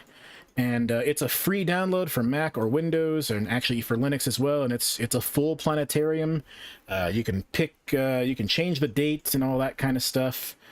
You can change where you're at. You can pick your own location. You could put it back on your birthday. You can pick important dates in history and look at the sky the way it was that night. So it's always kind of fun to go back and look at the way the sky was the day you were born. But that's this software here. Again, that's free. That's Stellarium. This one, again, Universe Sandbox. Let's get back to this. This is our local group of galaxies. So our Milky Way actually has companion galaxies nearby. That are hanging out below it or above it, depending on where your point of view is. If you're in the southern hemisphere, you can actually see the large and small Magellanic Clouds. They are little remnants of some sort of galaxies that the Milky Way decided to consume. As it turns out, the local group of galaxies has a huge sibling. Our Milky Way has a sibling called the Andromeda Galaxy. The Andromeda Galaxy is actually going to be too low really to see tonight after sunset, but the Andromeda Galaxy is a spiral galaxy. Now, you'll notice that I just literally clicked and we just kind of zoomed from one to another. This distance that we're traveling here at the speed of light is 2.25 million years to traverse, and we're just crossing it in seconds. So we're just zooming through space. Kind of great. The Milky Way and the Andromeda Galaxy are the two nearest spiral galaxies to each other. And as it turns out, is a thing. In a few million years, I cannot remember about color shift. So, can I pause this? As things move in space, if they're coming towards you, they turn a little bit more blue. That's called blue shift. If they're going away from you, that is called red shift. Now, that actually happens even with sound, and you can hear it if you hear a police siren or an ambulance or something come by. You hear it as it gets closer to you. You hear the pitch getting louder and louder and higher, and then after it passes you, it starts getting, lower and lower pitch. Of course, it's getting lower because it's going away from you, so you don't hear it as well, but the pitch changes. That change in pitch is the change in frequency. That's the same idea. So if it's coming towards you, it turns more blue. If it's going away from you, it turns more red. And yes, you are correct. Galaxies can be affected by these shifts, and we can actually detect the shifts. Most galaxies are going away from us, except Andromeda. Andromeda's actually coming towards us. Goes along with superimposed waves. Yeah, it has to do with the actual physical properties of these things. Yeah, this is actually what's happening. Andromeda's coming towards us. This is the Milky Way on the bottom. That's the Andromeda Galaxy up top. And I feel I should put some, like, Marvin Gaye or something on, and some sweet, sweet galaxy lovin'. Oh, yeah. But this is what happens. Galaxies cannibalize each other. Nom, nom, nom. They eat each other. This is bad and good. It's bad because, well, some galaxies are really, really pretty, and you feel bad because they're being destroyed. It's good because the gravitational waves, and as things kind of interact with each other, they force new star formation, they force explosions, which then seed more and more things into the galaxies themselves, or into the space around them. You really have to stop and think. When you look at the sky at night, so let's say the sun, go outside tonight as long as the weather's good, put on some warm clothes, 'cause it's still kind of chilly if you're in the northern hemisphere, depending on where you are. No, Andromeda, we don't want hugs. Yeah, this is bad touch. This is the glomp at an anime convention. Remember when those were a thing? This is bad touch. When you look up at the sky, you're looking back in time. You're in Albuquerque. Good. I'm in Rio Rancho, so I'm not too far away from you. Let's come back to this. Let's kind of wrap up everything in a big bow. When you look up tonight, it's going to look like this. It is right after sunset tonight, looking southwest. The moon will be out. We talked about the moon phases. Again, the moon's going to look kind of like this. A little bit more than half the moon. But when you look at all these little stars, these little dots in the sky, they'll be twinkling. Stars twinkle, planets don't twinkle, but they're all different distances away. And that light takes time to get here. Some stars are relatively close. Other stars are hundreds of light years away. What does a light year mean? It's the distance light can travel in a year. I'm going to pick Procyon, because we talked about Procyon earlier. It says 11.4 light years away, 11.46. So that light takes 11.46 years to get here. Let's say you have a little cousin or a brother or sister, a sibling, someone in the family that's 11 years old today. Maybe, maybe not. If so, happy birthday. In fact, happy birthday to Lisa. You are my surrogate sister. I love you so much. Today is your birthday. You are not 11, but you are a perpetual kid, and I love you.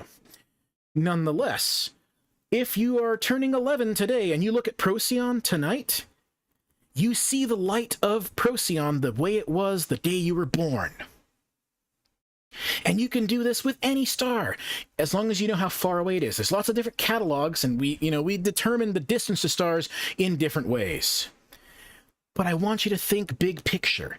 My grandmother, who we just lost a few weeks ago, she was 97 years old. If I can find a star, I'm just going to click a random star. Let's say this one says 180 light years, so that's not true. But let's imagine this is 97 years, and today was Grandma's birthday. It's not, but again, we're just doing hypotheticals. If this star right here were 97 light years away, and my grandmother turned 97 today, and she got to look at it through a telescope, she would see the light the way that star was the day she was born. It took her entire life for that light to get here, for her to see tonight. And that's really profound. When you look up at night, you're looking back in time. And that includes Andromeda. We're looking at Andromeda the way it looked years and years and years ago, and it's coming towards us. It's probably getting even closer to us than we don't even notice it. The other thing to think about is stars. When they explode, again, we're going to look at Orion Nebula because we mentioned it earlier and we talked a little bit about it and how to find it. This right here is the Orion Nebula. Stars are being born there. They're not physically born the way humans are born. They are formed. You know, gases coalesce and things get pressurized, and fusion happens. Hydrogen fuses in helium, and that ignites, and it starts a chain reaction, a nuclear reaction, and this continues on and on and on. And then the stars eventually get old and they explode. We talked about the red giants like Betelgeuse, and we even looked at how they look compared to our sun. When these stars explode, they usually leave behind huge clouds of dust and particles. Iron, for example, is formed in a star. In fact, iron is like the death throes of a star. When you get hydrogen fusing into helium, then helium into lithium, and oxygen and carbon, not in that order, and then you keep moving up the periodic table, you get to iron. Every time you fuse iron together, you lose energy. Once you pass iron, it takes more energy than it takes more energy putting it in to make iron fuse than you get out. It's the opposite with hydrogen. Hydrogen fusing with hydrogen to make helium releases a huge amount of energy. That's what makes the sun work the way it does. However, when you get to iron, things get a little bit different. And again, you end up with stars getting bigger, trying to keep the pressure up inside of them. We'll go back to this. Remember what I said before? We had the sun. Where's my sun? There's the sun. Right? It's cute. When you look at Betelgeuse, for example, look at how much bigger Betelgeuse is than the sun. There's the sun. Look at Betelgeuse. Okay? It is huge. It's, again, about half the size of our entire solar system is this one star. If they collide together in our planetarium, which, you know, that's not how things are going to work in reality. But when Betelgeuse dies or it explodes, it's going to do something like this. It's going to explode violently and make what's called a supernova. And this cloud's going to float out into space. This is what Markiplier was doing. He was just taking stuff and colliding them together and, you know, crashing moons into planets and carnage. It was great. But I'm using this for scientific purposes. You see all of this radiation, number one. The bright blue glow you see is mostly radiation. These clouds have heavy, heavy elements. I was going to ask about supernovas and galaxies clashing. So when galaxies collide, like we looked at earlier, there are some low percentage chances of stars colliding and this kind of happening. So this could be a thing, but because stars are so far apart, it's not necessarily always likely, but it will throw planets out of solar systems. It will throw stars into each other. It will throw stars out of galaxies altogether. But let's circle back around. I want you to think profoundly. When you breathe in fact, remember, as I said at the beginning of the show, I like to say breathe in, relax. Take 3 deep breaths right now. Now, keep doing it. Take 2 more breaths. If you are a fan of anime, maybe you've read, or if you're a fan of manga, you've probably seen Cells at Work is a fairly popular show, talking about blood cells and things like that, and best girl, of course, is Red Blood Cell. Red blood cells, well, they get oxygenated. When you breathe in, that travels into your lungs, and then that goes into your bloodstream, and the blood cells collect the oxygen out of your breath, and they send that to all the cells of your body. But what's really happening is the oxygen's binding to something within the blood cell, and that's what turns the blood cell red. That one thing is hemoglobin, which has iron in it. Where did the iron come from? Stars stop fusing properly after they hit iron. They grow into larger stars, they turn into red giants, and then eventually explode violently or they die quietly. But the cloud left behind has heavier elements like calcium, and then you have iron, then you'll have plutonium and uranium. That stuff's floating around in space to eventually coalesce into new stars and possibly new planets. Our star was formed from a star that had died. Our star is a second, possibly third generation star. Because of that, there are gas giants around our star, and there are rocky, small planets. One of which, thankfully, has water on it. It happens to be our home. When you breathe in oxygen formed, maybe from plants and photosynthesis now, but a lot of that oxygen may have come from a star long ago. You have the dust of stars in your blood. Carl Sagan said, "We are star stuff. Our planet is star stuff." You are star stuff. We are connected to the stars.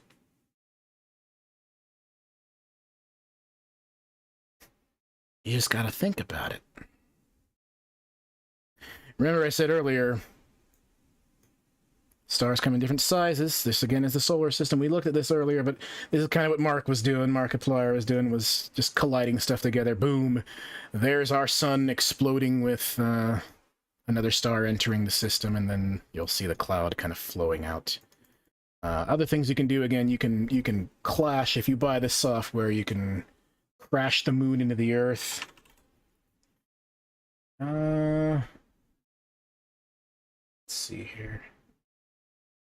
Let's just go Earth, Moon. We'll just add a couple extra things. Again, it's very profound, and I'm going to be doing silly things now. This is not science-based. I'm just going to be throwing, you know, other planets and stuff into the system here just to have some fun. But, you know, let's put another moon here, another moon here, another moon here, and see what happens as bad things start to happen. We'll put Ganymede there. We're just going to see if we can collide anything together. In space, gravity works really funny. Goes as 1 over r squared is the equation, but the further away you are, the gravity goes by 1 over r squared. So as you go further away, gravity gets less and less. Well, imagine being in the middle of nowhere. If I'm a big guy, and you're a small guy, or a small girl, or whatever gender you choose to be, it don't matter to me. Eventually, you'll get pulled towards me, because I have more mass. Something fun just happened here. Look at that. We had moons pass each other, and their gravity pulled each other apart. They can do some funny things. Gravity works very, very strangely. There's lots of different forces out there. There's gravity. There's electromagnetic force, so that's actually within atoms themselves. Oh, look, we just crashed a moon into the... Earth is going to crash into Jupiter. This should be fun. Kaboom! That's not good. Jupiter has much more gravity than our planet Earth, and so, of course, it's more massive, so it's going to have more gravity. It's going to pull things in around it. That's actually something that happened long ago with Shoemaker Levy 9, which was a comet that was floating by. It got pulled into the gravitational pull of Jupiter, and it actually exploded and crashed into the upper atmosphere. And that's actually a good thing. That means Jupiter works as a shield for our planet. Ask me questions. We're just kind of screwing around now. We went from full-on show to just like, well, let's just blow things up. And that's okay. But that's kind of the profound thing. Like, you know, you look back in time when you look up at the sky, and you also have this thing of, you know, we're connected to everything around us, and the fact that we're all made of star stuff. I was going to ask you about your background. Are you one of these educated folk? Well, I received my Bachelor of Science degree from the University of New Mexico. I got a degree in astrophysics with a minor in mathematics. I spent 7 years at what used to be called the Lodestar Astronomy Center, which was a planetarium. It's now just called the Planetarium at the Museum of Natural History and Science. I ran the observatory there for a few years. I was the lead presenter for a while, and I helped manage it for a while before we got shut down by the university and sold off to the state, and the state didn't want many of us around because they wanted to lower the budget. I then taught for a couple years at a local university.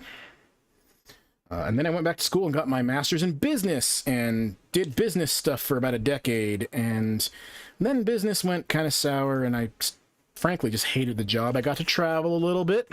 Went to Japan, went to China.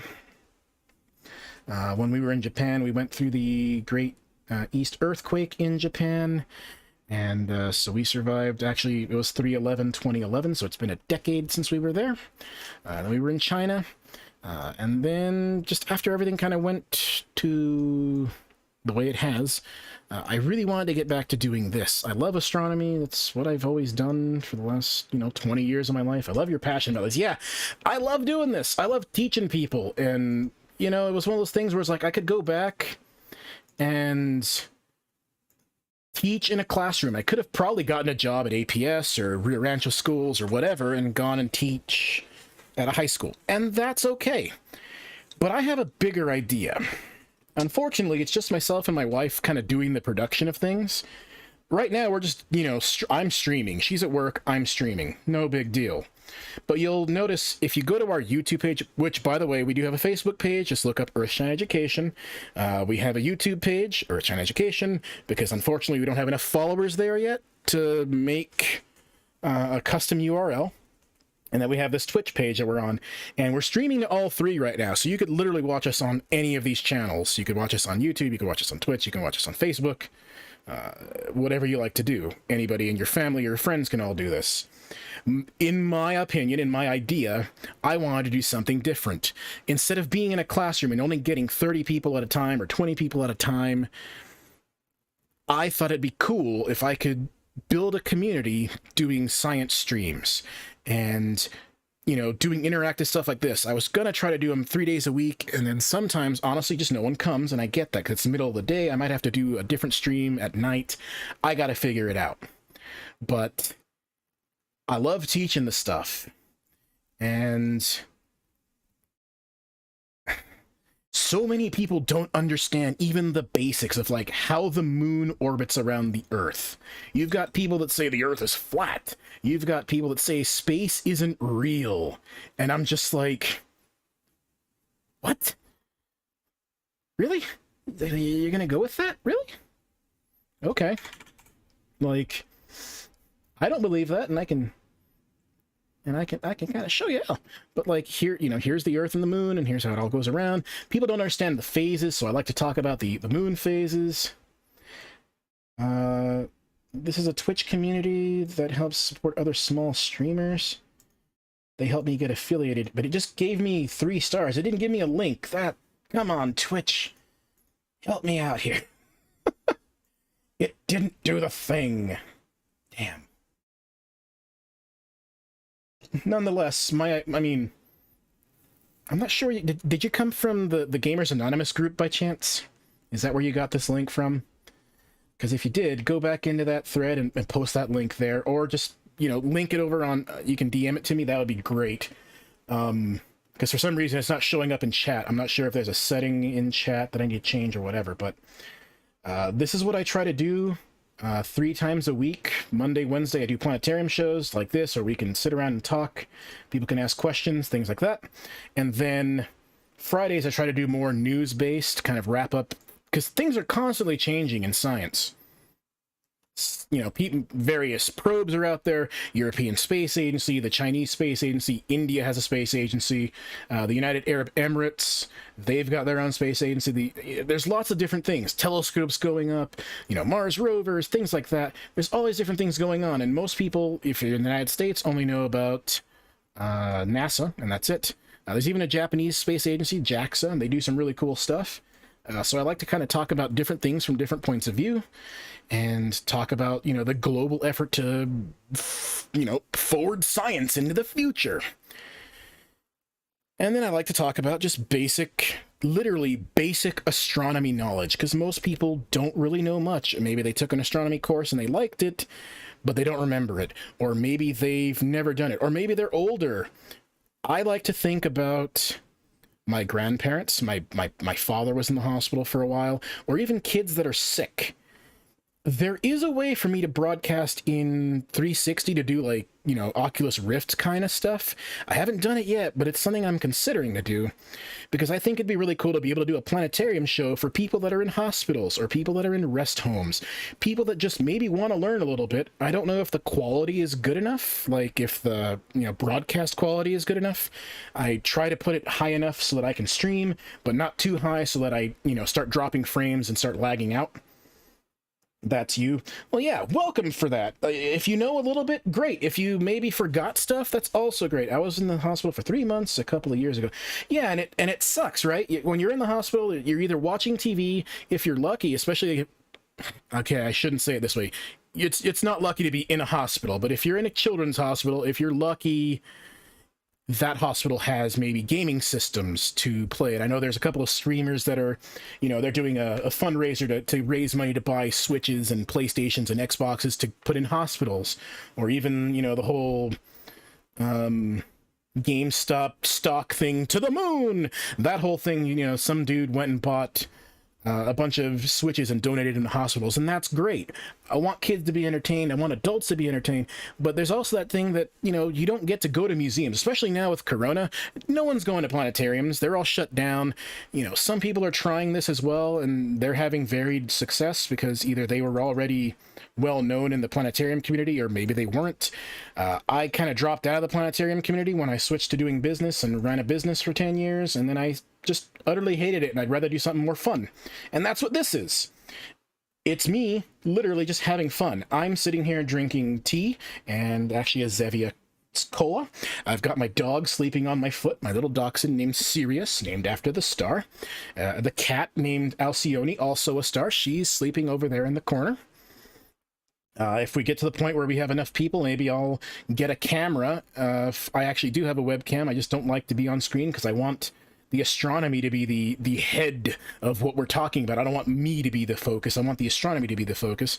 But if we get to the point where we grow and actually have a community going, if you guys want, you know, a doggy cam, you know, he's usually just asleep under the table here, and that's great, under the desk, and we could do that. But that's the goal. Like, I just want to teach people astronomy because I have a feeling that there's a lot of people that have a passing interest that never truly got it. I can give a full education, and that's actually something that we're doing. I've been editing some videos. I haven't honestly uploaded a lot of them because I'm still improving my editing skills, because that's not my forte. But I do have a program called Astronomy 101. If you go to our YouTube page, it is so daunting. It can be. I'm kind of like creating little sections that I don't have to do over and over. So like the intro, I used my synthesizer. In fact, my synthesizer's on right now. Well, I've got a synth, I got some guitars, and I got a bass and all that stuff. Borrowed some bass guitars from my brother. I got a bunch of my own guitars from my own collection. I wrote an intro song. I use Hatsune Miku as a vocalist for that, and made my own little Miku theme, which is kind of funny. I'm a weeb, if you can't tell. I love anime and all that kind of stuff. But astronomy was my first real love. And then my wife, of course. I love her too. I love her dearly. And she loves this too. And, you know, occasionally she wants to sit down and kind of, you know, read some scripting. I've been writing some scripts. In fact, can I show that on screen? Let's see here. Can I get that over there? Yeah, I can. I just need to get out of this. So, like, for example, here's an example of a script. This is from episode 0, I call it, of... This is episode 0 of the Astronomy 101 thing. So there's my script, Astronomy 101, episode 0, and I wrote it in February. I actually recorded it the other day. This is what Astronomy 101 is going to be, what we're going to talk about. All of this stuff I recorded, and I'm editing it together, and I'll be uploading it to YouTube. Literally going to do Astronomy 101. If you were to go and pay for an Astronomy 101 course at a university, this is the same kind of content. There's only so many things you can teach about an Astronomy 101. I've got like 9 different books from Astronomy 101 classes that I've taught over the years. Sometimes I'll just buy Astronomy 101 books for fun to build up my little library of astronomy books. They range from various years, but they all kind of cover the same topics. And so I've kind of gone through and distilled them down into kind of the most important things. And I'm going to make an Astronomy 101 series so that when I'm done with that series, it'll probably be anywhere between 50 and 70. That's kind of the goal of videos, ranging between 10 and 15 minutes for some shorter topics, up to like hour-long videos for some topics. I might have to break those up into 20-minute chunks. I don't know yet.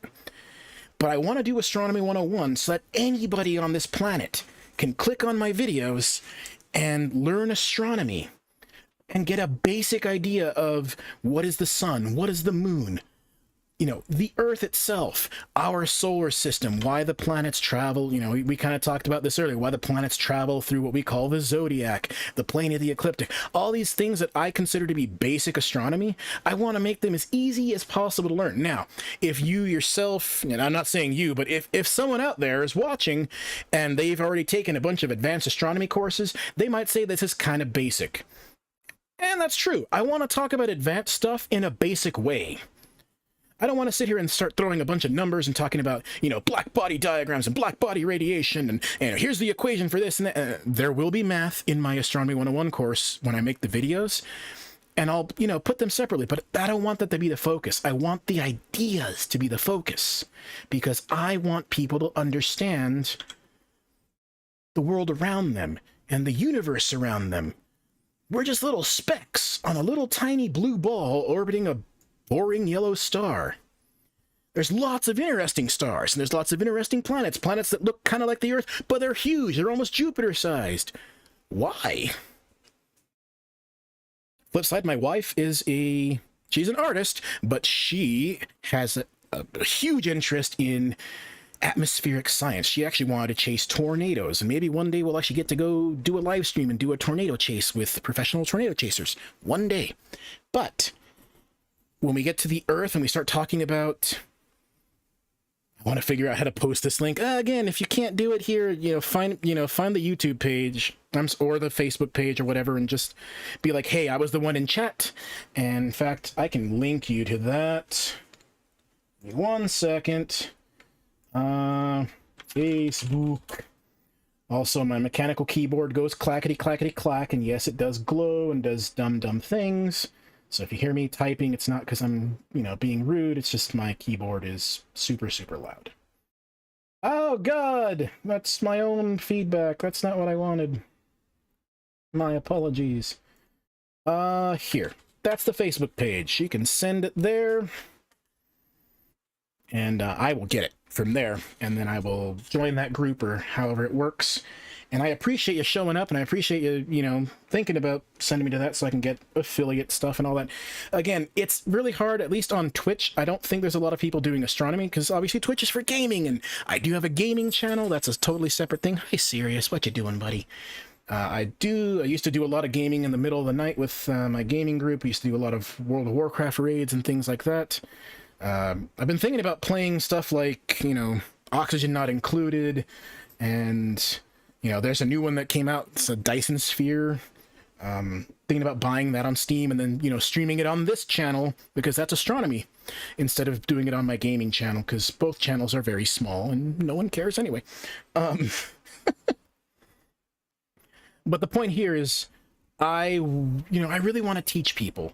And before this whole coronavirus and all that, I had a huge thing. I sat down with a friend that I worked with at the planetarium, and she ended up working at the Very Large Array, which is down in Socorro, give or take, Socorro, New Mexico. And she was an educator for years and years and years, and she retired, and I pitched everything to her, and her eyes just got huge, and she's like, do it. Like, that's amazing. I wanted to do kind of a triple, 3 or 4 different things. You remind me of John. Which John? John Tron? John Sakura? Because John Sakura is a great human being. I love that man. John Tron is also funny. Sakura, yeah, I love him. I used to run into him at Gokoro, now Ma Gokoro, Japanese restaurant, and we used to sometimes talk with him while we'd all be eating. Where was I going with this? Oh God, I stopped because the dog bit my hand. Where was I going with it? Oh, what I want to do with it. Oh, so I wanted to do Astronomy 101 stuff. So I want to make astronomy videos and put them up for all of eternity on YouTube, as long as YouTube exists, right? So that's tier 1. It's just doing videos. making videos, uploading them. Section 2 was going to be doing live streams like this, doing astronomy online, live. People can ask questions and, you know, if pipe me into classrooms, or people can hire me and be like, hey, can you come into my classroom and do an astronomy program? And they can ask questions.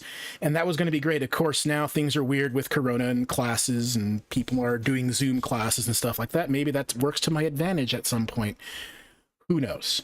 But that was going to be phase 2, was doing astronomy online and letting people interact with me and, you know, seeing the planetarium this way. And then section 3 was going to be, we were going to travel when we had weekends off. We were going to travel to various astronomy things here in New Mexico or in Arizona, or, you know, take a weekend off, take a 3 or 4 day weekend and drive to a, you know, Astral Observatory in Texas or something, and do like a live stream, or, you know, just record stuff and then, you know, kind of do like a travel vlogging, but astronomy based. My goal there was, you know, Jesus, about 10 years ago, I wrote a script, or like a treatment, a program idea, and it was basically Anthony Bourdain's No Reservations, but with astronomy on top of the food and on top of the travel. I idolize that man, and I miss watching videos. I miss that man. You know, everybody has their demons, unfortunately, but the idea of traveling and meeting people from other countries, interacting with them, learning about their culture, eating food, and then going and finding astronomy stuff. Astronomy, again, is something that everybody on this planet has done. In fact, we can look at that now. So, like, this is the northern hemisphere right here. Oh, God. This is the northern hemisphere at looking at the sky. But what if we go to Australia or something? Let's go to Sydney. Hi, buddy. You go to Australia, the sky... Well, of course, the sun is still out because it's summertime down there. But the sky looks totally different. These constellations, I have zero clue about. Where do they come from? What are their stories? You know, what are the stories from the Aborigines? What are the stories from people in South America or in Africa? I want to learn. Actually, the show was called Sky Stories. That's what I had called it. I wanted to travel and visit various astronomy places. You know, visit Stonehenge, which would have likely been a calendar, some sort of solar calendar. There are places in Egypt, ancient Egypt, you know, Karnak and things like that. Places where, you know, buildings were aligned with the sun and the moon at certain times of the year. Places in Mexico, which unfortunately would likely not be very safe to travel to right now, but, you know, there's a Temple of the Sun, Temple of the Moon. Why? Because, of course, everybody looked up at night. Back then, the sky looked like this, where it was bright. You could see stars. Nowadays, we have light pollution, and we're not at... Hi, buddy. We're not as connected to the sky, and that makes me sad. But it also is a chance to reconnect everybody. If we were able to, I would do star parties, which is where you get people together and you go out to, like, a campground and you just look at the sky. If you bring a telescope, great. You just sit there and talk about the sky, talk about the constellations. So we can do virtual star parties. Maybe I'll start doing some streams at night and saying, all right, we're going to do a star party, and we're going to look at the sky, and it's going to be literally live. Like, it's 10 o'clock at night. Here's what the sky looks like right now. And you can take your cell phone or your tablet outside and look at that, and then close your eyes for a little bit, and then look up and try to see it in real time. That could be something really cool. I don't think people have done that before, and I want to do that. I know there are some people that are online streaming from their telescopes. That's something that, you know, I just bought a telescope mount for our camera, and our camera does Wi-Fi, so we might actually be able to stream from our little tiny telescope. You know, the moon, live from my backyard. Or here's the Andromeda Galaxy, live from my backyard. Like, that's the kind of stuff I want to do. I don't have all the money to do that yet, and I don't really have the following for that yet, but that's the goal. And, you know, I like to weave some gaming stuff in. I had a bunch of my gaming friends used to show up to chat and just, you know, BS and chat. And maybe, you know, if I talked about Mars, people would start talking about Doom. Because, of course, Doom takes place on Mars, right? Right? You know, rip and tear intensifies, things like that. I found a few astrophotographers on Instagram. Yeah, so on Instagram, you find a bunch of astrophoto guys. and Goyles. You find them on Twitter as well, but there's actually a couple of different astronomers that are on YouTube that stream from their, literally, like I said, from their backyard, and they've got some really cool setups, and they'll have a live stream looking at their screen, like you see my screen right here. Let me get rid of this real fast. Get rid of that. So like, here's my web browser, right? And so they'll have, a picture here of a planet, and then you'll actually see the software that they're using to take the photo, and they'll have their little live camera down here of themselves, and it looks like you're watching a gaming stream, but they're streaming photos. And so you're actually watching the process of how a photo is made, and learning that, when you get a picture like this is probably 1,000 photos overlaid on themselves to get this clarity, because most cameras don't have the megapixels and the quality needed to get this kind of beautiful Saturn picture. So that's kind of cool. That's a different way of doing education, is literally doing live, here's how we take a picture. And I could try to do that if people want to show up. It's just one of those things where there's only a couple of us and we're doing the best we can. And the one thing we really like to do is get our name out there, and I'm the one to blame for that, because I've always been taught not to be boastful, and my goal is always, I don't want to like badger people and like spam my link everywhere and be like, hey, come watch my stuff. I'm supposed to do that. That's kind of what social media is, right? I don't like doing that. It makes me feel like I'm saying I'm better than other people. But I need to get the word out there, so I hope I can make some friends and hope I can impress on people that this is what I want to do, and I need people's help to do it. I need people to share it to their friends. I also need people to kind of give me feedback, like, what time should I be streaming? I thought maybe streaming, I used to stream I think at noon, and then I bumped it back to 1, because I was hoping to get people that were, kids, classrooms, things like that, but everybody's still in school, so they can't actually watch. So maybe I should be doing these later. Maybe I should be doing them after midnight. I saw an article the other day that, the best time to stream is between 11 p.m. and like 4 a.m. because there's fewer streamers, because all the big streamers are streaming right now. Political streamers, gamers, things like that. And it's hard when, you've got 20, 30,000 people watching one streamer. You're not going to be able to get anybody if you're a small channel. So, feedback is important. Local friends are important. But the problem is I'm not a gaming channel. So it's an uphill thing. I'm also not a cute, gamer, so to speak. That's kind of what I like about the Discord. Yeah, Discord servers are also a thing. I know I'm at my sister's Discord. She streams a bunch of stuff, and like she's got a small little group of people. She's an artist, and so she has like art buddies that stream together, and occasionally I kind of spam their chat, but it always feels kind of bad because, again, they're artists and they don't necessarily want to come and watch. But that's the thing. If you look at astronomy kind of intersects with lots of things. Think of any song that has astronomy in it.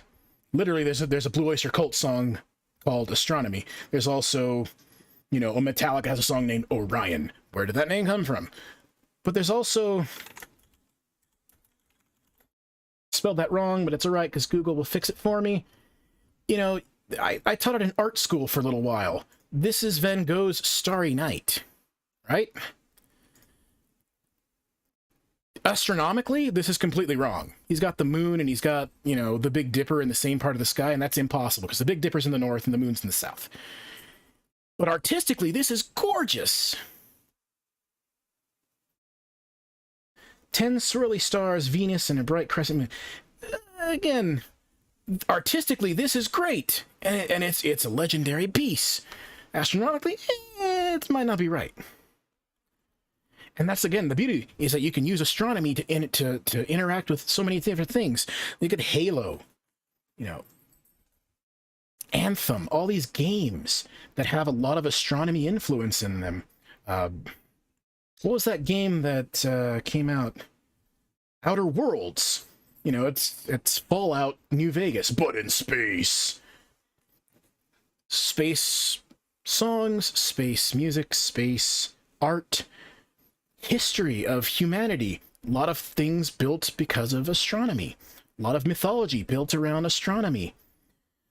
You go back to like ancient Babylonian and ancient Sumerian, they looked at the same sky that you're looking at tonight.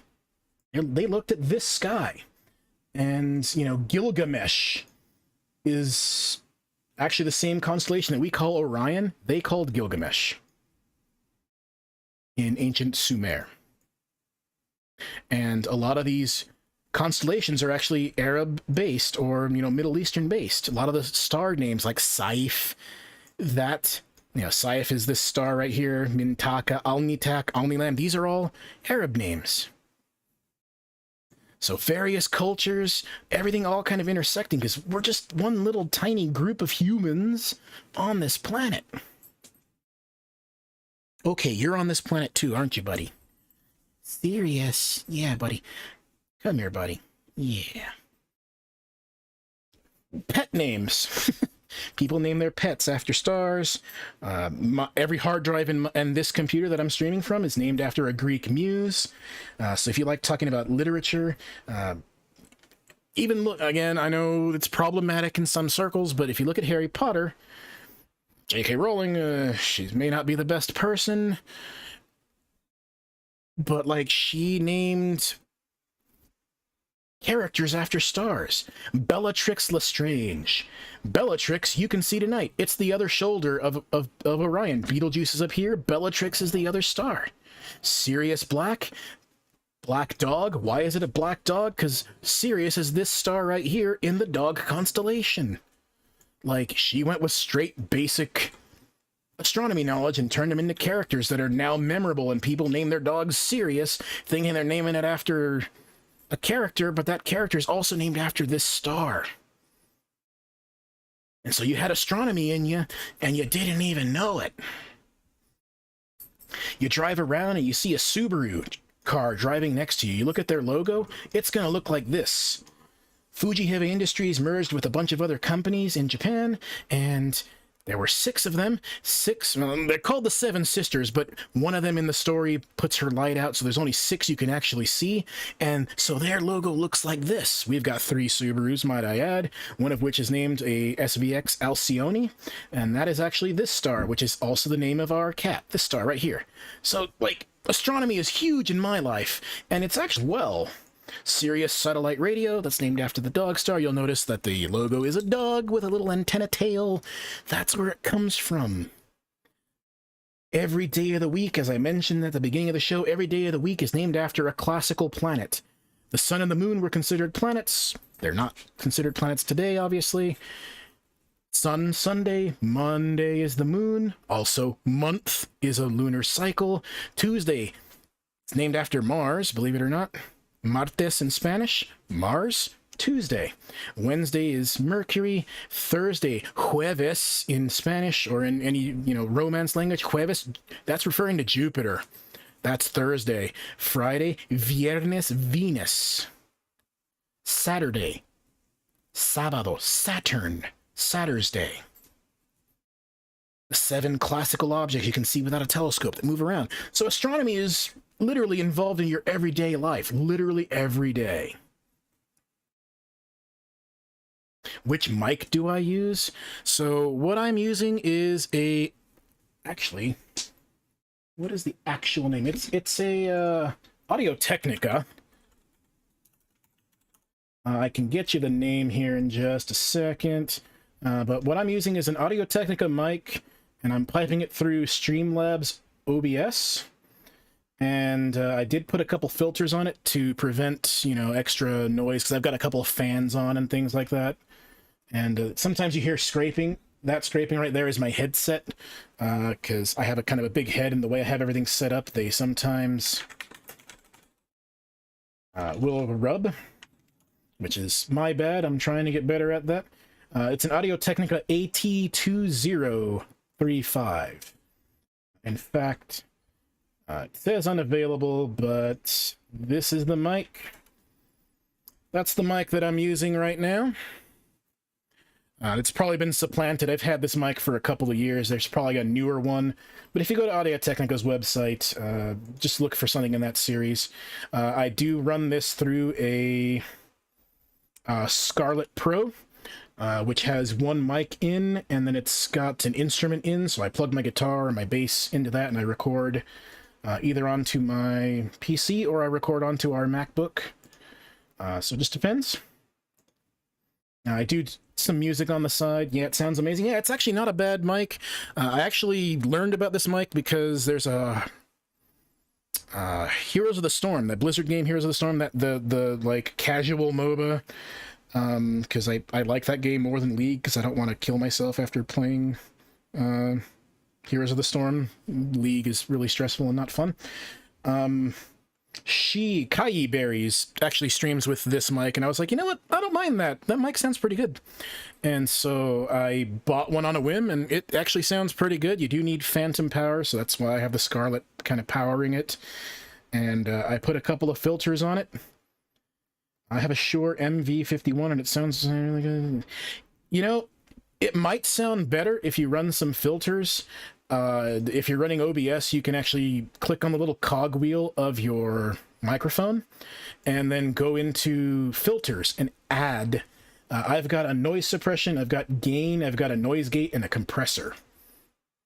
And so, unfortunately, when I record myself, I can sometimes hear myself breathing, so I have to kind of cut that out. See, you belong in the Discord. Yeah, I know. I don't know which Discord, though. I'm sure I'll find out soon. But I found a couple of different videos on kind of improving your sound quality without spending money, and it was a matter of setting up the filters right. So I've got a compression to make it sound a little bit clearer, and I've got the noise gate, so when I stop talking, the mic just shuts right off, and it has an attack time, so you can actually increase or decrease when the envelope opens, so you can, hear when the mic actually opens up and starts collecting sound.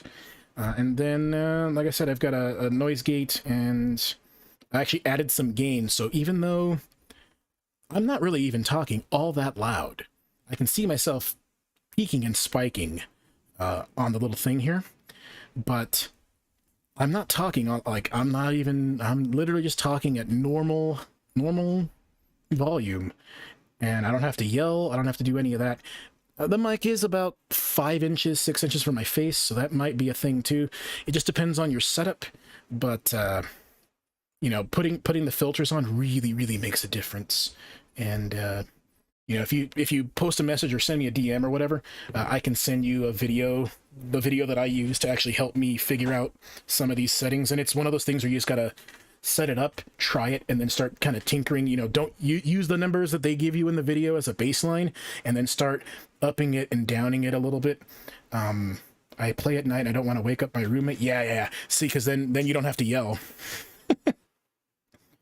You can just kind of talk quietly or talk normally, and if you have that gain turned up, it'll give that volume boost, so it actually makes it sound like you're yelling a little bit louder, and you're not actually doing that. And so, yeah, just send me a DM or something, and I'll send you that video link, and you can, perfect. I will look at that here in just a little bit. So I'll send you that link to the videos so that you can learn about putting a proper filtration on.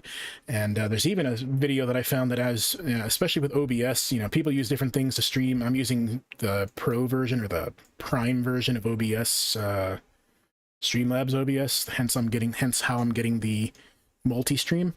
But there's actually various ways of doing. Hello, your name is Jared. Jared, I'm Mike. It's good to meet you. There's actually settings you can change for recording. So if you just want to make a video and record it without the stream, there's a setting you can do to make your stream quality to your hard drive really high quality, so you can get a good quality stream recorded. And then there's a different setting you can change to, so that when you're actually streaming live, the encoder and all that stuff works a little bit different. I'm actually using some kind of ancient hardware for my computer. I mean, it looks okay. The video card is a RTX 2070 from NVIDIA. It's an EVGA version, so it's water cooled. So that's really helpful. I bought it before the whole chip apocalypse happened. So it wasn't a 2080, it was a 2070. It was all I could afford. It was a 2070 Super. And so it lets me, you know, stream without many problems. The hardware of my computer is technically kind of ancient. It's an old Asus motherboard from like 2011 or 2012. And it's actually running a 6-core chip from a server. I found it on eBay for like 20 bucks, and then I overclocked it. I overclocked the bejeebus out of it, and it's got a water cooler on it. And so I'm running a fully liquid-cooled computer with kind of ancient tech, but it gets the job done, especially now that computer parts are really hard to get because, you know, there's a chip shortage worldwide because so many people wanted to build their computers up now they were home. So, yeah, that's where we're at. Again, I do load up various things. I do have another software that I haven't actually used on stream. This one's called Space Engine. It is also on Steam, and let's see if I can bring it up. Oh, you can actually kind of see it loading here, so that's good. Space Engine. Let's see if I can get this thing to load. This one takes a lot longer to load, and you know, it has some really cool features, but the actual image quality of some of the stuff inside of it, I don't really like. It does have some music playing in the background, so I muted that in the settings. Let me let that load in the background. It doesn't really matter, but you know, I kind of use this as my primary thing, and since we had talked about it earlier, again, there's the Milky Way in the background, and as you can see, you know, this is the sun. When we on this planet Earth are in winter, we kind of face this direction, the edge. When we're in summer, we face that direction. So in the summer months, let's jump back to the other software real fast. I know it feels kind of disconnected because I'm doing it this way, but, you know, just to kind of show you, now that I showed you what it looks like in 3D, here's what it looks like in 2D. So let's jump forward. There's the core. So this is in July.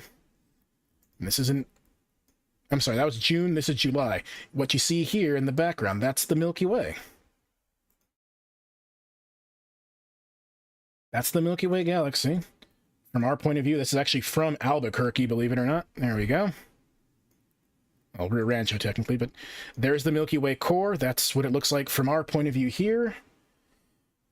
And this is what it looks like if you look at it from space. You know, in 3D space. And if they ever let us start doing, you know, in-person stuff, if the whole Corona thing goes away, or at least is lessened and we can get people together again, at least locally, it's hard to do it with an international audience, but it's easy to do it locally. I'd like to go back to doing star parties and star groupings, and, you know, go out to the Hemes, invite a bunch of people out to go to the Hemes and go and view the sky. Oh god, what's going on? Oh, that thing finally loaded. Oh, the screen is the wrong size. Why? Space Engine, why are you the wrong size? Fit to screen. There we go. This is the other software you can get. It's fairly cheap on Steam, but it does have, you know, it does have some cool stuff. You can kind of fly around. The control scheme is kind of weird. Visually, it does look kind of cool, but I don't know. I don't like it as much as the other ones. Mostly, I just don't like the control screen. The controls are really, like, to zoom in and out, you have to, you know, double click the mouse and hold both mouse buttons down to do this. But there, like, there's Earth at night, which is what we were looking at in the other one. I think I can get used to it, but see, here we're looking at the Earth daytime, and there's no clarity. There's nothing there. That's why I don't really like it. Like, what is the point of this? When in the other software, if I go to Earth,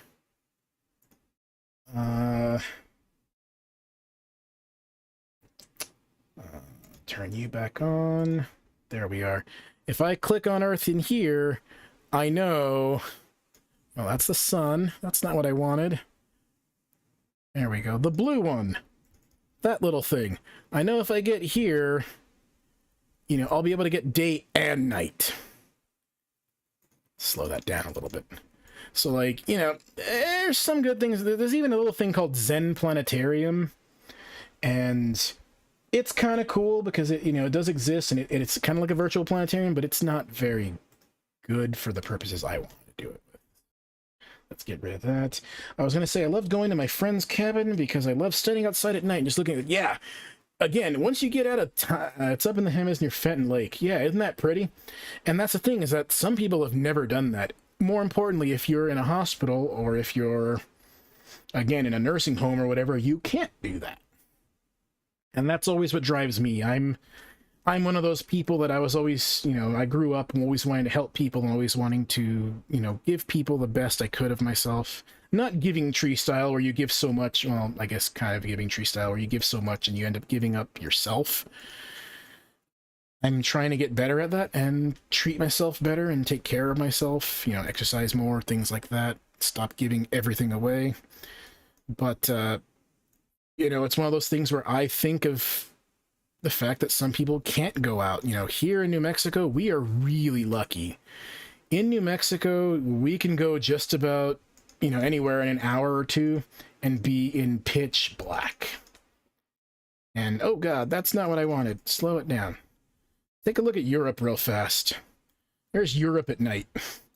Wherever you see the bright yellow-orange, those are cities. That's where things are really bad to see. Where is it good to see? Look at the Nile River. That's Egypt right there. This is the Sahara. Very few outposts, very few things. So the sky's going to look great here. There's no lights here because, you know, that's a lake. You know, this is ocean. I spent 2 weeks backpacking through Colorado. Yeah, if you go up to Colorado, a friend of mine loves to ski. Christina loves to go skiing, and she goes to, oh God, Crested Butte. And she always just sends me photos just to make me jealous.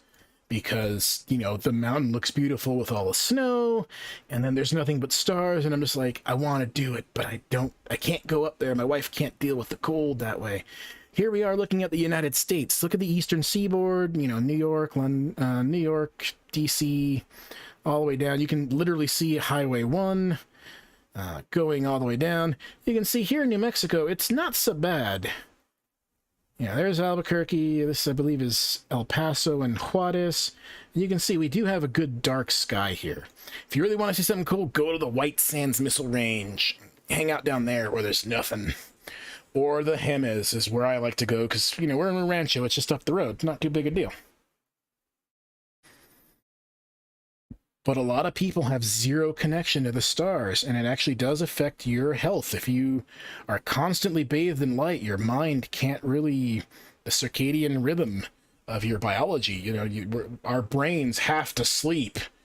And artificially, we've gotten rid of nighttime with all the lights, and we've gotten rid of nighttime because our cell phones and things like that, you know what I mean? So you don't want to have, you know, we put a blue light filter on your screen. In fact, the screen that I'm broadcasting from does have a blue light filter on because I do a lot of stuff at night. So the colors are slightly off compared to what they should be because the blue light filter. We've also got, you know, blue light filters on your cell phone. Another favorite is Monument Valley. Yep. Again, you want to get out of town? I'd love to go to Chaco Canyon, which is just north of Gallup. Chaco Canyon is a place that actually has a lot of astronomical significance for, I believe, the Navajo Nation and for other peoples that were native to New Mexico. And I've never been there. And all my friends that are in astronomy, they've all been to Chaco Canyon. I've never been there. I'd love to take a group there and let's all go and learn. But then the Rona happened and, you know, everything kind of got shut down. And that again circles back to what I was talking about before, doing travel vlogging with the emphasis on going to astronomy stuff. I was lucky enough. I didn't do it because I wasn't focused on that. I was there to visit my family, but I did get to go to Puerto Rico and see the Arecibo telescope before it collapsed a few years ago, last year. I actually got to see that thing. I got to see the radios. I've been wanting to see it for a long, long time, and I finally got to see it. And then it collapsed a few months later, and I was depressed because I wanted to take my wife to go see it, and now it's gone.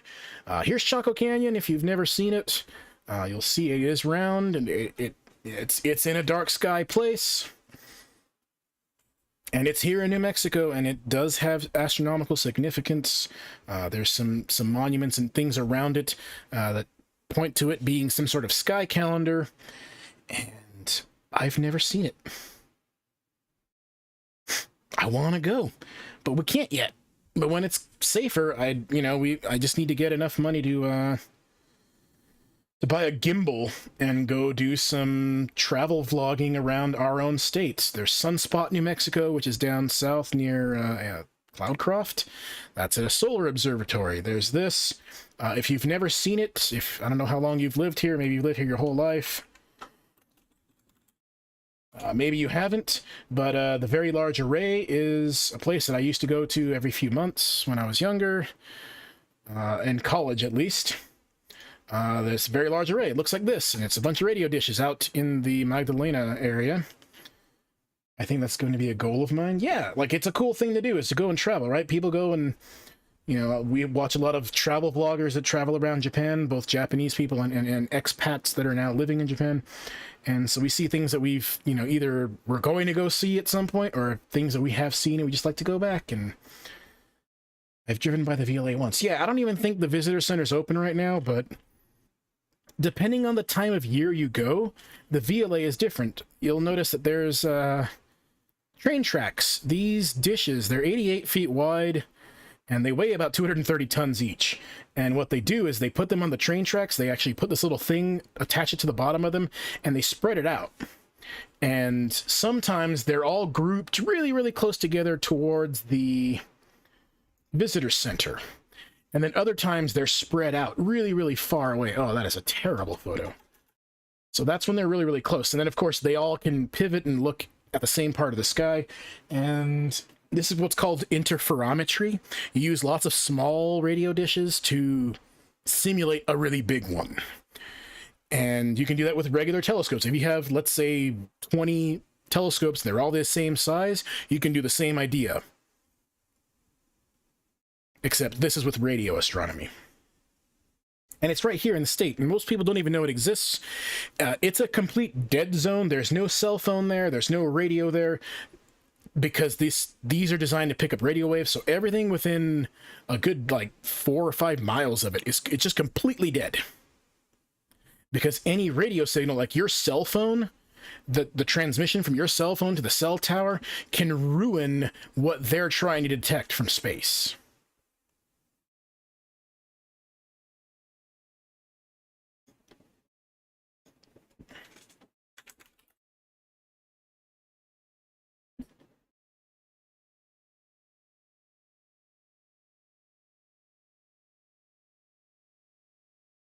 Questions, comments, anything else? Like I said, there's so many things just in New Mexico that we can go to and see. I remember reading an article about the size of the VLA, or of something else. There's lots of, in a league game. Oh yeah, no, I get that. Don't get ganked. Don't die.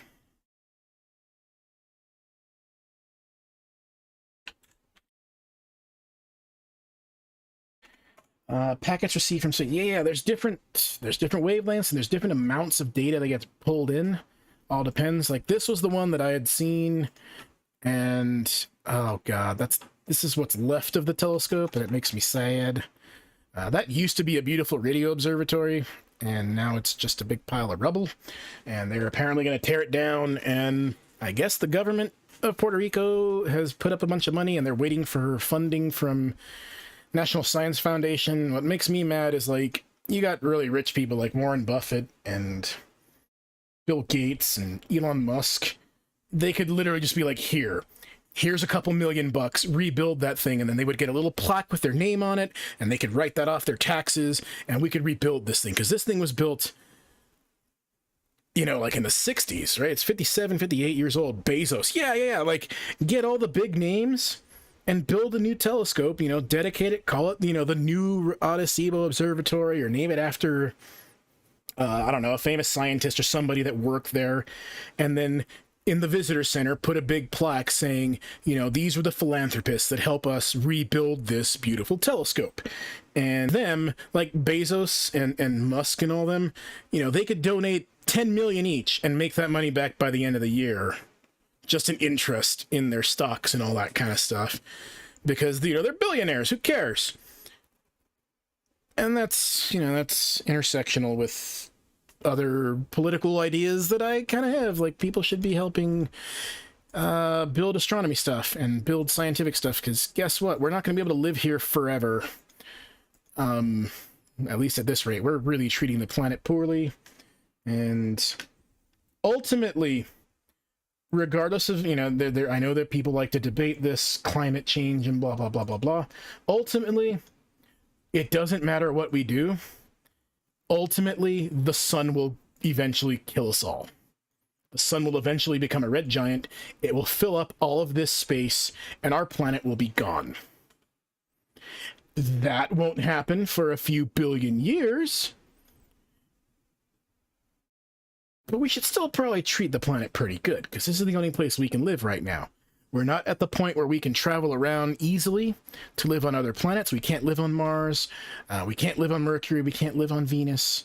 You know, maybe one day we can live on Mars. But are we just going to leave a bunch of trash everywhere and dump stuff everywhere like we are here? Hopefully not. You know, I'm one of those pie in the sky. I'm one of those idealists. I grew up watching Star Trek. Oh my god. What is that? Holiday Rob. Someone has just followed. That sound scared me because I forgot I turned the alert box on. Holiday Rob, thank you for following. Again, we're kind of post-show BSing right now, just talking about whatever, but we do appreciate you following. Again, we do have a YouTube page where we upload pre-recorded stuff. We're also live streaming there. There's a hand up. Hello, Rob. Good to see ya. Nice to see ya. To see ya. Nice. We talk music. We talk space. We talk anthropology. We talk art. We have lots of things to talk about in this planetarium and in this channel. Again, we stream to Facebook, Twitch, and YouTube all at the same time. Pick your favorite. Share it there. Pick all three. Share them there. Whichever. Don't matter to me. We would appreciate that because we're just trying to grow the channel and grow the community. I actually do have a Discord for this community. I just don't really share it because the people that are already in it already were following, but maybe one day I will, you know, get enough people following to share that around and actually have people talking. So again, what we like to do is every Monday and Wednesday and every Monday, Wednesday, we do planetarium shows. We use this 3D software, which you yourselves, again, can buy. This is on Steam. This is Universe Sandbox. Found out about it a couple years ago from Markiplier, who was just kind of colliding planets and moons together for the lull of it. And I thought it was kind of cool. I figured I could use it for science, which I am. Lots of really cool built-in simulations. You know, what if the sun were something bigger? What if Earth was a lot hotter? Things like that. Like, there's the Earth on fire. Much, much hotter. No water. No continents to speak of. Everything is dead. Earth at 50,000 degrees Celsius. That does not look fun. Again, there's lots of little simulations you can load. Things like this. Looks kind of cool. Volatile test of planets. Whatever. Doesn't matter. I'm just kind of showing off what's there. I'm not affiliated with this, but again, you can buy this on Steam. The other software that we were using earlier, I know some people have been here long enough and have heard me say it, but the other software is called Stellarium. It is free. That's this one. That's the one with constellations in it, and you know, it's actually a planetarium that you can use on a nightly basis. You can set the time to whatever you want, set the location wherever you want, and look at the sky. As a veteran planetarian, I'm used to dealing with stuff like this. The software I used to use was called Digital Sky. It was part of Skyscan's package, and you could actually like zoom in and fly around in 3D. I miss that. That is planetarium software that I cannot buy, and Skyscan died, so it doesn't really matter. But yeah, that's what we do here. We talk stars, we talk planets, talk about how you relate to everything above, and hopefully if you have questions, you can ask them in chat. I always encourage bringing a snack. If you're playing a game, maybe have me on in the background. I have a friend in New York who says that she puts me on in the background because I seem to calm her down. I'm not yelling, I'm literally just talking into a nice microphone a few inches away from my face. I just want to relax people, and the reason for that is I believe a relaxed mind is a little more open and a little more focused. You know, maybe you're playing a game, so you're probably focused on that, and hearing something like me just kind of blathering on the background, maybe that's a good thing. The music you hear in the background is just, it's like a playlist of 12 or 13 songs I downloaded from YouTube Studio, so there's no copyright on them. And I use them in the background of my pre-recorded videos, so the ones that I put up on YouTube, you'll hear these songs again, because that's what they were originally downloaded for, was for those videos. But since Twitch is kind of weird with copyrights and stuff like that, since I know these are copyright free, I play them in the background. I'm going to tune in literally every time. I would appreciate that if you did. And, you know, sometimes you'll hear the same thing. That is, I will admit, that is the only detriment with doing it as many times as I do in a week. The sky does not change very much Monday to Wednesday, or Monday to Wednesday to Friday. So you might hear the same things. You might hear some of the same stories. You might hear me say the same thing a different way. But that is also a good thing, because repetition helps build familiarity. Repetition kind of gets ideas stuck in your head. You know, when you ride a bike, which I don't know how to ride a bike, so I don't know what I'm talking about. But like if you do it over and over and over, if you play an instrument, you play the same song, you play the same chords over and over, it kind of goes into your brain. Once you hear, you know, the sun is a star. What? Yeah, I don't know how to ride a bike. I have jerk brothers that used to like to push me off a bike, and no. Like I had a bike when I was like 5, 6, and my brother would like to kick he'd be walking next to me and then he'd kick it with his leg to make me fall off, because he liked to laugh at me when I'd fall down. Oh, Nightbot. Nightbot, why? I need to fix that. I'm sorry. I did see the comment, but Nightbot, not cool. Don't do that. How do I undo that? Good God. For those of you that don't know, Nightbot is an auto moderator of the chat, and Nightbot was just like, hey, look, that guy posted way too many things too quickly. I'm just gonna delete everything. What a jerk. I'm already unbent. Stop. He's an angry bot.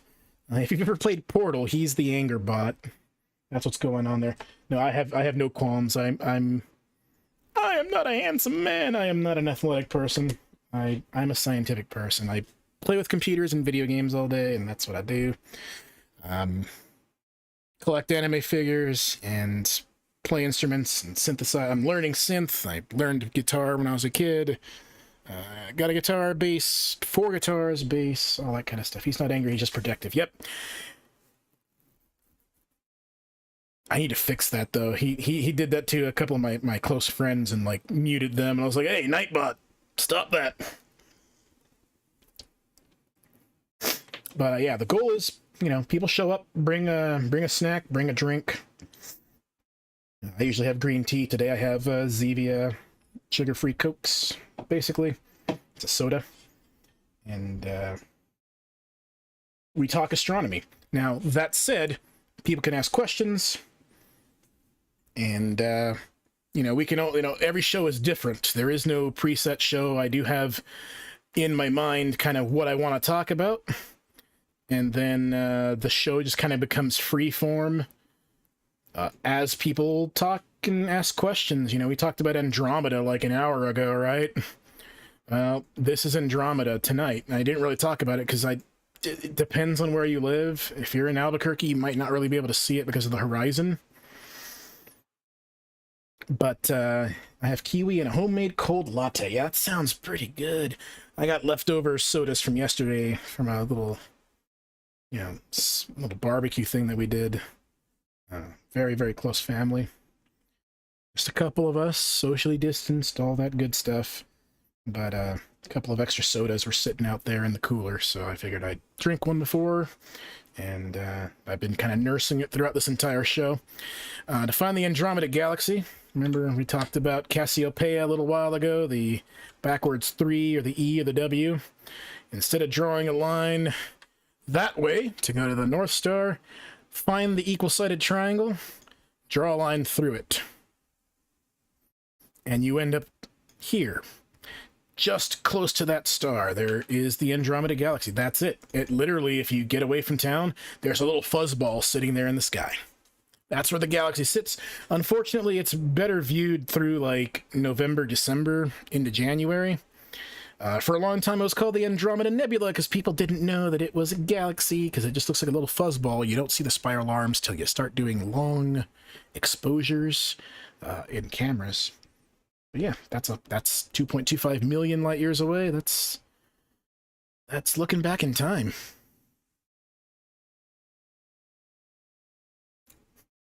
That one was that's just a. I think you posted a link. I'm not really sure because it's blocked you again because I don't know what Twitch chat's doing. I'm gonna have to fix that. Honestly, not sure. Again, Facebook. Send it there, and I need to fix Twitch chat.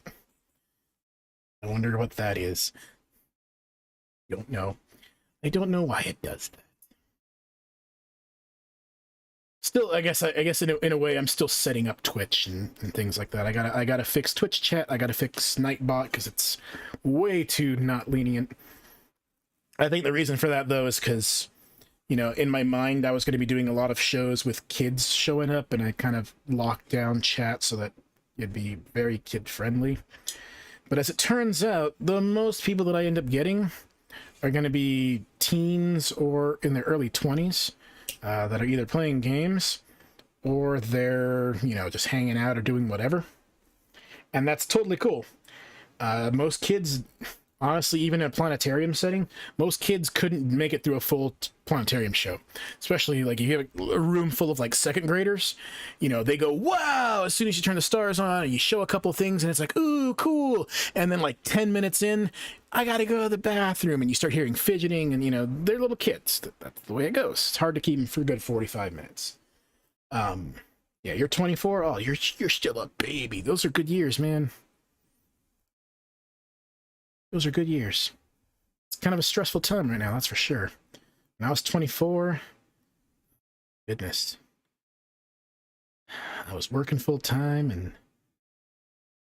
the world was very different. It's always hard for me to understand that, like, people are currently learning about, like, 9/11 in history books. 9/11 happened... Actually, I had astronomy class that day. It was my, like, astronomy 400 level class. And I remember waking up, and I didn't go to school that day. Because I noped out.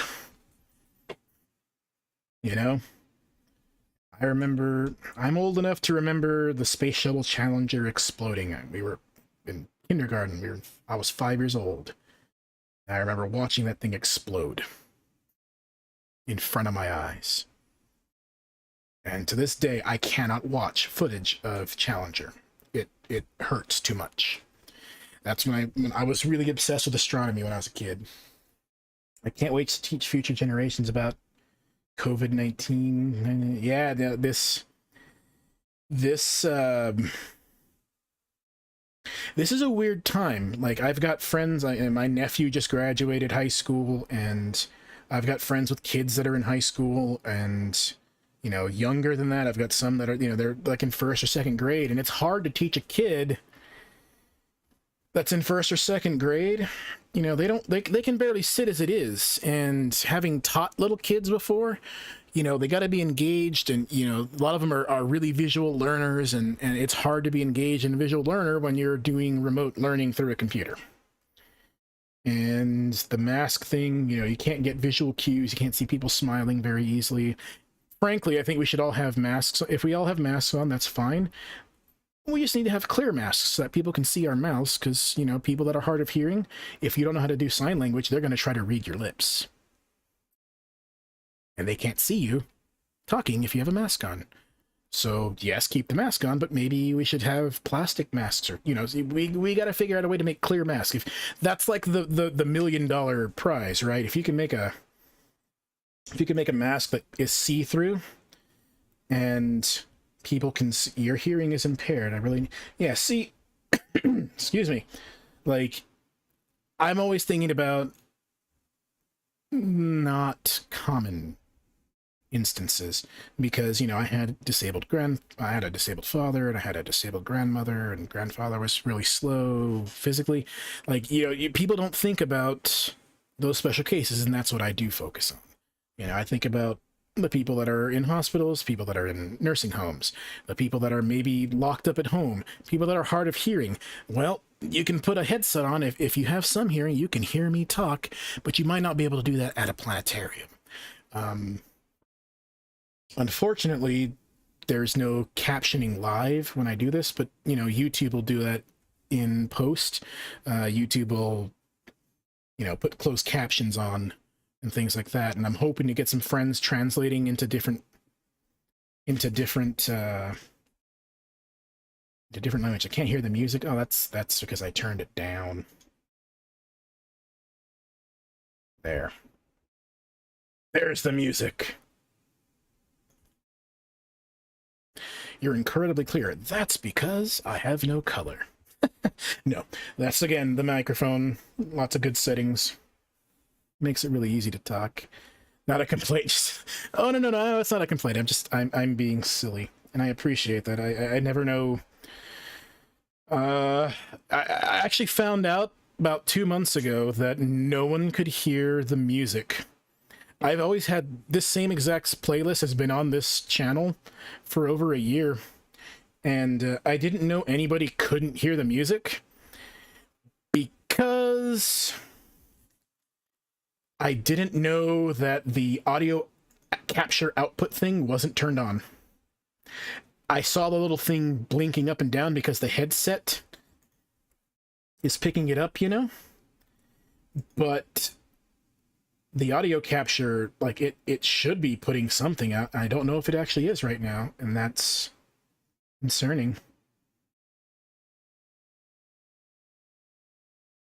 Yeah, if there's no music in the background, then I really need to figure out why my audio's not capturing that. But, you know, it is what it is.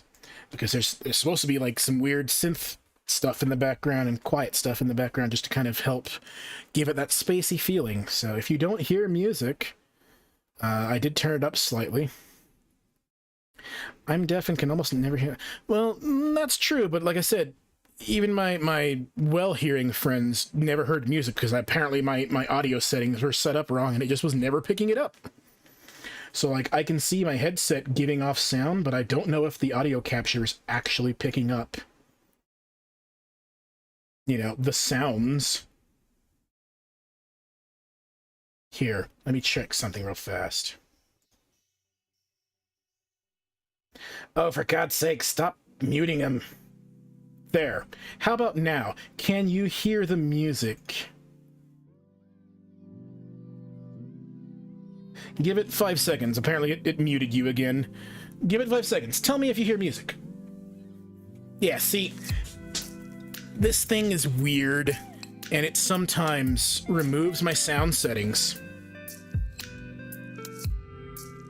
Yeah, this is what's been playing the whole time. Because I want it to feel like we're flying, and I said ableist streamer. Yes, I am an ableist streamer. No. It's a little loud. Yeah, good. Well, no. The point is I turned it up really loud so that it played. I've had stuff kind of just quietly playing in the background, and it's from like a really quiet section of YouTube Studio. And I want it to feel like we're flying through space, so it's lots of like slow jazz or like real droney synths and things like that. And again, I just want people to relax, just look at the sky and learn and ask questions. And maybe they're having a bad day, they just want to learn about the universe or just something to make their mind better. Learn something new, learn something different. Doesn't matter which show I'm doing, I'm going to talk about, some general ideas, and then it becomes literally whatever chat wants to talk about. Sometimes I have a friend, and unfortunately he's deployed right now, but usually my friend that's in the Navy, he comes in and just starts kind of memeing it up just to kind of get chat going. But, ow, that hurt. My goal again is just to kind of teach people. We could spend a whole day just learning about constellation stories. And, while that is interesting, that's not astronomy, but that's kind of tangential to astronomy, right? Learning about the stories behind these constellations, learning about the different cultures that we're talking about them. Why is there a lion here? Virgo the Virgin, why is she there? These zodiac constellations, things like that. You can learn about these stories. Are they related to astronomy? Yes. But is it true astronomy? It's more visual stuff. What is a constellation that is significant to me? Well, Virgo, if you're into astrology, again, astrology is related more to this path of the sun and the moon and, divination and fortune telling and all that. That's not necessarily something I really care much about, but like, I'm a Virgo. I was born late in August, so like, I'm a Virgo constellation sign. So when Virgo comes out, it's like springtime and I can see it and like, hey, there's my constellation. And that's something that people can connect with, right? So, a lot of people know about what their sign is, but why are they that sign? And, the months never really line up. Let's get rid of the atmosphere. The months never line up. You'll always notice that, like, people whose astrological signs, it'll be like August 20-something to September something. They don't line up with the calendar. Why? Again, the calendar is more of a modern invention, but it's always kind of cool to show people, like right now, the sun is in Pisces, right? Here's Pisces, the two fish, and the sun is sitting right here. So, astrologically, people will be like, oh, the sun is in Pisces, and so this is causing blah, blah, blah, blah, blah. That part I don't really care too much about. Some people, that does matter. To me, not necessarily. But what it is like, this is how people tracked the sun. The motion of the sun was when the sun was in Aquarius. This is the Aquarius constellation. The sun was sitting here, so at night where the opposite constellations are in the sky. When the sun is in Pisces, you can see the opposite part of the sky. You keep track of these things throughout the whole year. Me, Aquarius, yeah, so that's you. So like right now, you can't really see Aquarius because the sun is out. In fact, this is what it would be like right now. Aquarius is out right now, so you won't be able to see Aquarius tonight. In a few months, though, the sun will drift this way and this way. Oh, what was that? A Dalish Elf, thank you for following, and welcome to the stream. Welcome to Earth and Education. Again, we stream on YouTube, Twitch, and on Facebook all at the same time. Pick your favorite channel, pick all of them, like and follow, share it with your friends. Why is it called the Gregorian calendar? Haha, we'll talk about that in a sec. But yes, thanks for following. We're just kind of doing freeform talking about whatever. We usually start at 1 p.m. and do a planetarium show. And then we kind of freeform it when we're done with our show. We talk about the sun, the moon, the planets that are visible. We have multiple softwares that we use. We even have 3D software that we kind of fly around the universe and fly around. I really need to fix Nightbot's being a bad bot right now. I need to fix that. I apologize. Please just wait a couple seconds and keep posting. There's the 3D software that we can fly around, and like I said, I learned about this from Markiplier a few years ago, where he was crashing stuff He was crashing planets and stuff together, but I decided to reuse this, not for Markiplier shenanigans, but for astronomy stuff. But yeah, this is, we can fly around our solar system, we can visit stuff, we can make our own little, oops, that's the same thing. We can make our own little thing. So what I was doing earlier was, we talked about stuff that was in the sky, right? And then we started talking about the different stars that I had mentioned during the show, so I started comparing them. Like, there's our sun. If you're into Star Trek, you've probably heard of the Battle of Wolf 359. Wolf 359 is a star, and you'll notice it's actually really small compared to the sun. But if you look at other stars like Sirius, which is out tonight, you'll see that different brightnesses, different colors. Colors are different. If you really want to screw with your roommates, this particular part, not necessarily the sizes are accurate, but their locations are not. Right now, I'm just kind of putting stuff into space, okay? If you want to screw with your roommates, make your faucets astronomical, okay? In astronomy, red is cold, blue is hot. It's opposite your standard faucet, right? So your faucets have blue water, the blue is the cold water, and the red is the hot water. In astronomy, a star that is red is colder than the sun. A star that is yellow is sun-like, so in the middle, and the star that is blue is hotter. But here's the kicker, like, here's the sun, right? Look at how big this star is. Since you just arrived, let me show you something. Look at how big the sun is compared to this star. So there's the sun. That's a red giant star back there.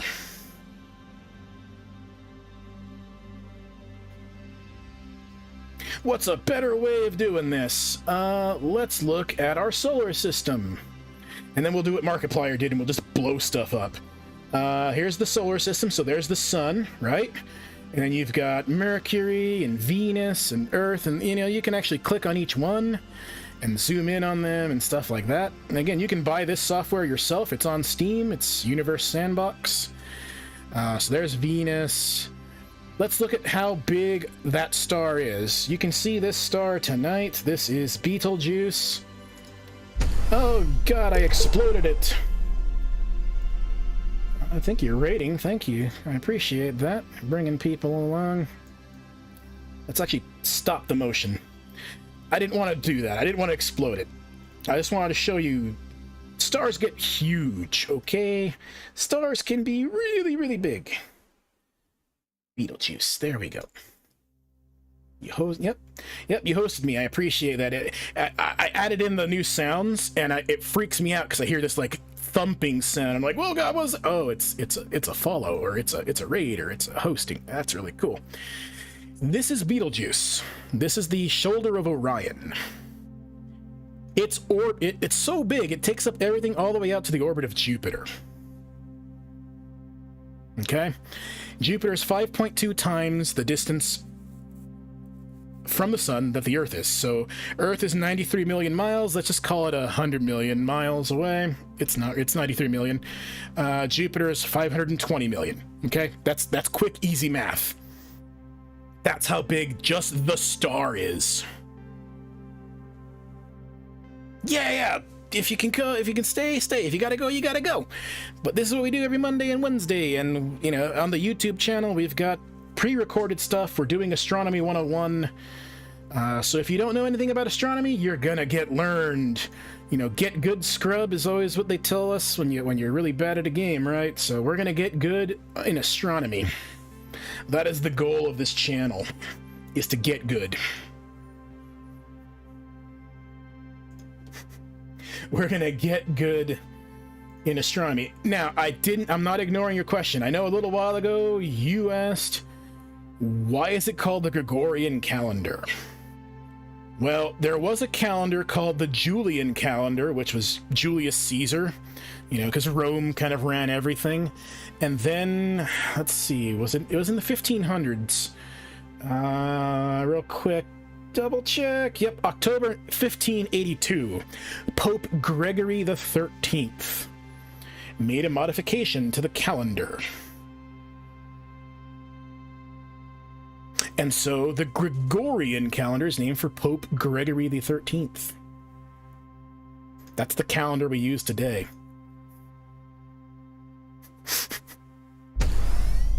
Yeah, kind of a strange thing, isn't it? You know, religious stuff. You gotta understand, the Vatican, you know, the Holy Roman Empire was a huge influence on a lot of things. And, you know, to this day, the Vatican still has an observatory. There's actually like a Vatican observatory where they study the sky. It's kind of a thing. Hello, yeah, hey, culprit. Hope you're having a great stream. I am having a great stream. At this point, we're just kind of in overtime. Our streams usually go from 1 to 3, but if people want to hang out and talk, that's what we do. And we sit around, we talk astronomy and how astronomy intersects with life and with what we do on a daily basis. Lenia Siren, thank you for following. Welcome to the channel. Everybody has their own shtick, right? You know, people call their fans one thing or another. I like to call people stardusters. We're all star stuff, right? Those of you that are just getting here probably didn't hear me. Those are people from the Discord. Well, I appreciate y'all coming by. But here's the thing. Like, we talked about stars and stellar death, right? So let's take a quick peek. I want you to understand that our eyes are only built for what we see here on the Earth, right? You see, if you're able to see, you're able to see colors. Now, some people even have color blindness. Like, I have a problem seeing certain colors. Certain colors I'll say are red or blue, and they're not that color because my eyes are kind of weird. However, this part of the sky, let's take a look at it, right? You see Orion, the great hunter. This is the sky looking from Albuquerque or Rancho tonight. You got Orion, the great hunter. You got Procyon, which is in the Little Dog, and Canis Major, the big dog, with Sirius. Okay? This part of the sky looks totally different if you look at it in a different spectrum. There's a whole spectrum, what's called the electromagnetic spectrum.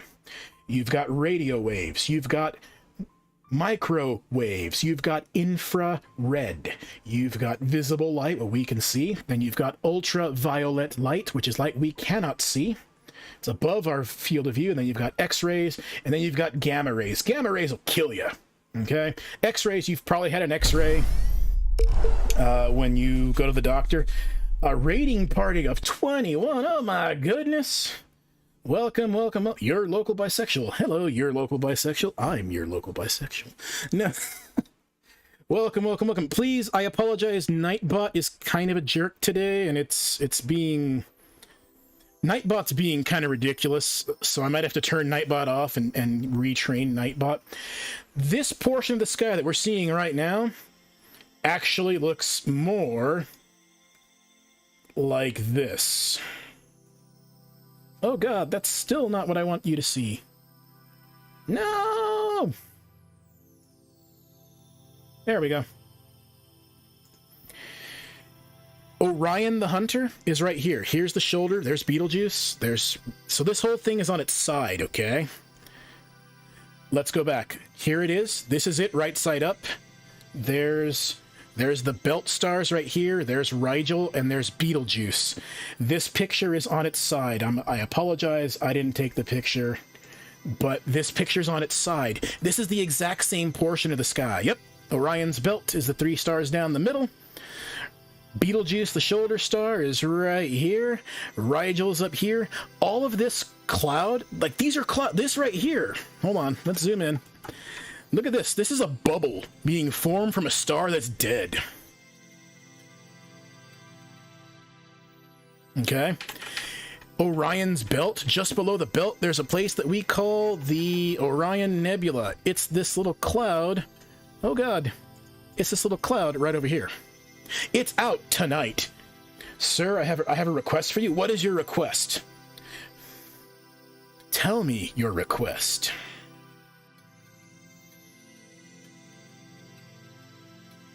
Will you donate your voice box to me? Well, as long as I can keep... wait a second. Is this some, like...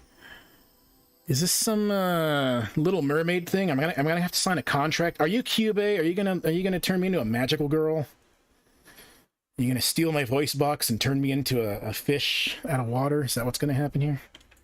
I mean, I'll happily narrate your life, although it's better to have you know, Morgan Freeman narrate your life than me, but I'm more than happy to do it. You just want my fucking voice box. I mean, you could have it if you really want. You can have me every Monday, Wednesday, and Friday, because that's when I stream.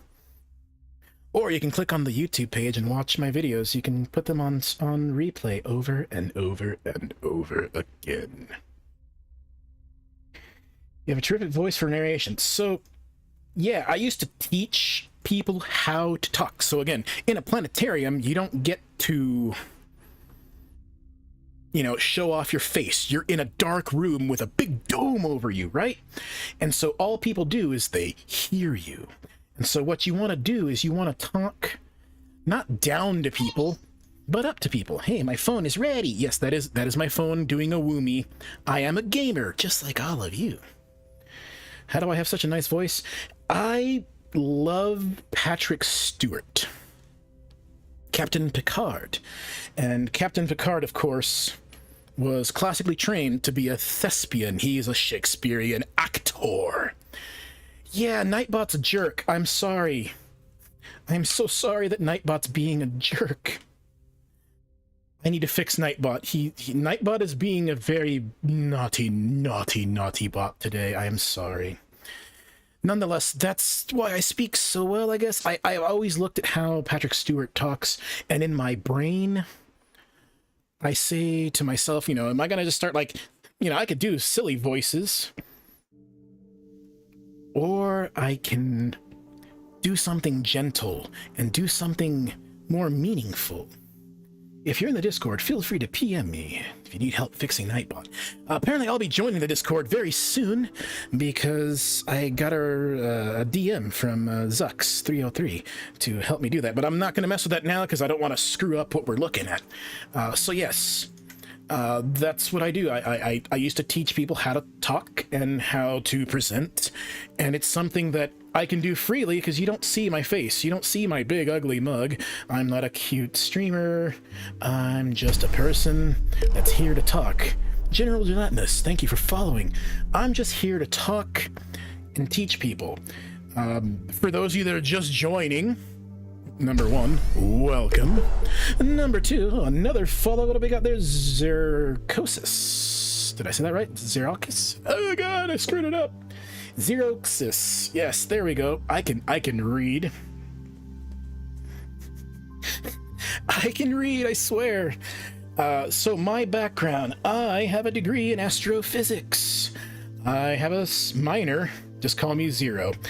Hello, Zero. Can I call you Zero the way you know, Skeleton Jack talks to Zero? Zero, my friend. I love games. I've been playing games since I was a little kid. My first gaming system was a Atari. That lets you know how old I am. Let's just say I've been playing The Legend of Zelda since I was 5. And I don't mean just any Zelda, I mean the original Legend of Zelda. So what we do here is we talk about astronomy. We use this. This is free software. You can go download this right now. This is called Stellarium. And what it is... Oh, goodness, where are we? Let's turn that off. Let's turn that off. This is it. So this is stellarium.org. This is the astronomy software. You can go and download this for free. There you go. Linux, Windows, Mac OS, whatever you got, you can download this and you can play around with the planetarium. You can set it up for where you live, where your friends live. You can set it up for your birthday. In fact, let's do that. Someone give me a birthday. Well, you can even give me a year. How about that? Someone give me a birthday and a, you know, month, day, year. March 31st. Okay, March 31st, but what year? Let's see here. What do we got here? Okay, so there's a full one. 125.97. So that's 1997. Let's switch to that. Oh, I went too far. 94, 95, 96. 97. Come on. Why are you doing this to me? What else do we got? 97, and it's the first month, and it's the 25th, sorry. So, in January of 1997, this is the way the sky looked the day you were born. You had astronomy stuff going on all around. You had the great hunter, Orion, in the southern sky. You had the moon rising up as a nearly full moon. This is the way... Did you have any planets out? Let's see. You had Saturn. Saturn was out on your birthday. That's what Saturn looked like the day you were born. Yeah, thanks, man. Thanks for joining. If you gotta go back to lurking, go lurk. Please lurk often here. I'm always on. Where is Pisces? Pisces is actually out in January, and that's actually Pisces right here. These two. So your constellation, Pisces, was out when our friend Zux was born. Look at that. So constellations, there's 88 of them officially in modern astronomy, and they have like specific areas like this. These little red lines, those are the boundaries of the constellations. Zux sent me here. Well, see, Zux is a nice person. Look at that.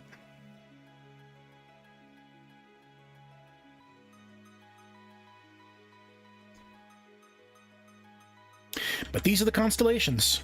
Each one has a story. We could spend all day talking about them. Harmless. Welcome to the stream. Go to bed. Is it late for you?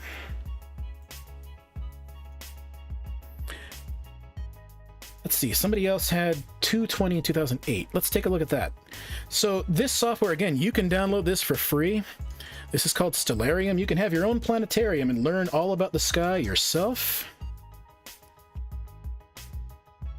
Sir, what do I refer to you as? Because calling me sir always feels weird. So most people call me Mikey.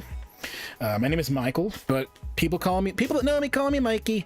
My gamer tag, which has kind of become the thing, a lot of people that I've been interacting with recently, they call me Namazu, or Nam, because I like the Japanese myth of the giant enemy crab. No, he is a huge catfish under the surface, and that's what causes earthquakes in Japan, at least mythologically.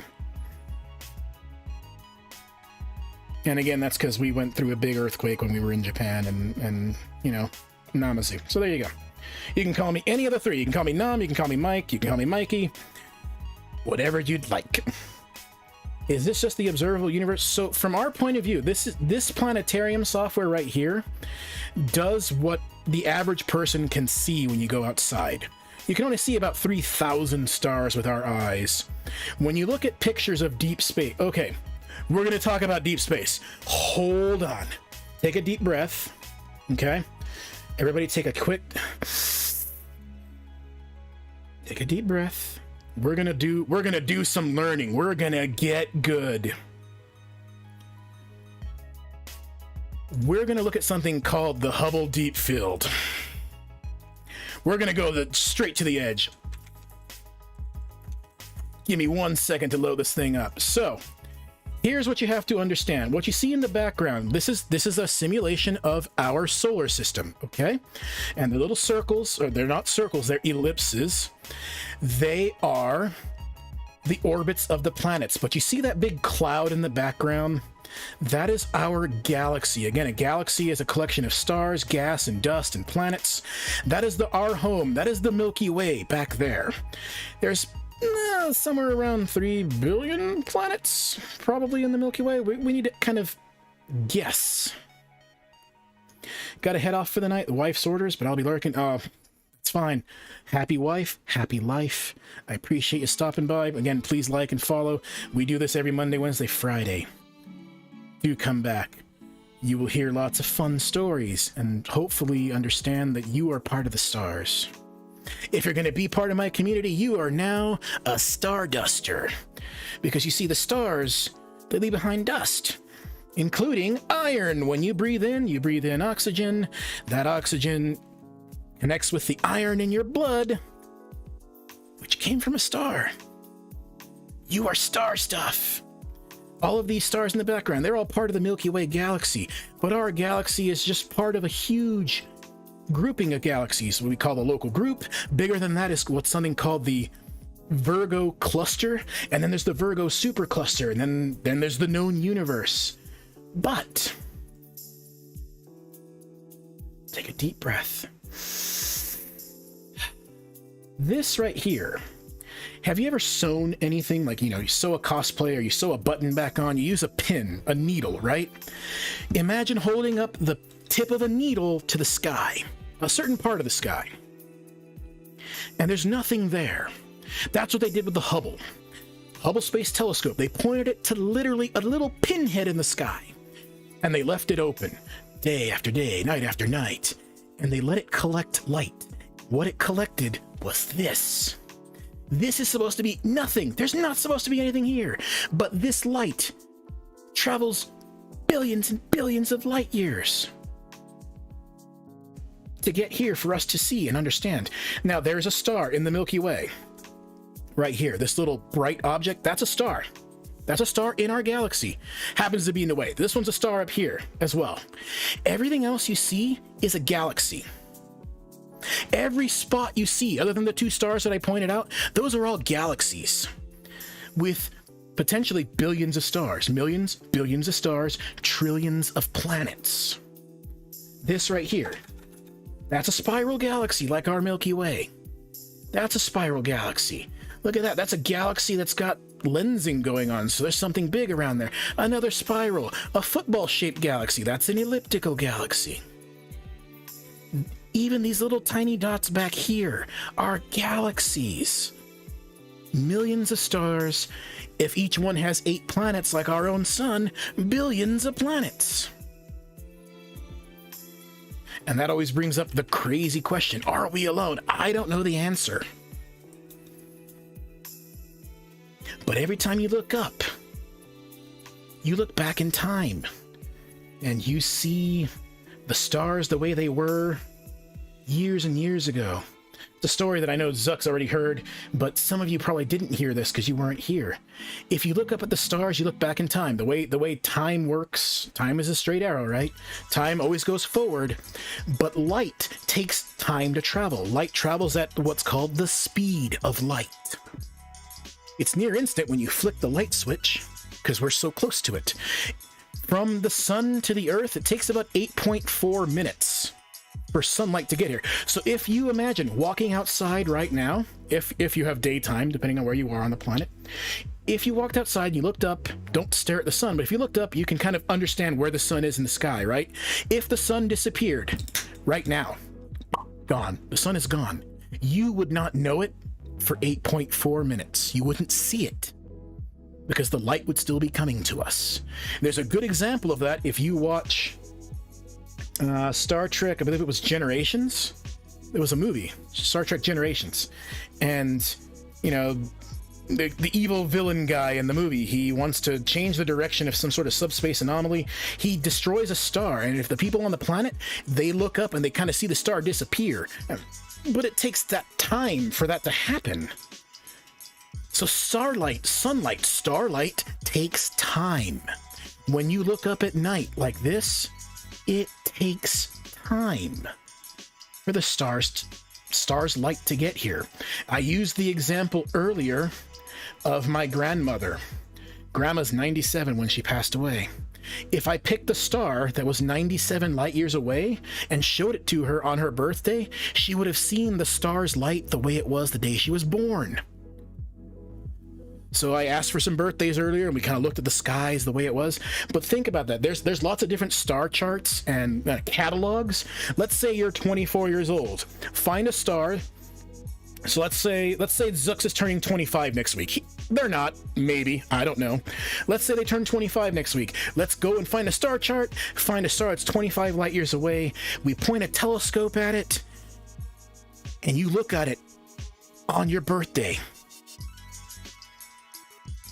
you would see the light of that star that left that star's surface the day you were born. Your entire life was spent, learning and growing and making friends, and then you look at that star and see the way that star was the day you were born.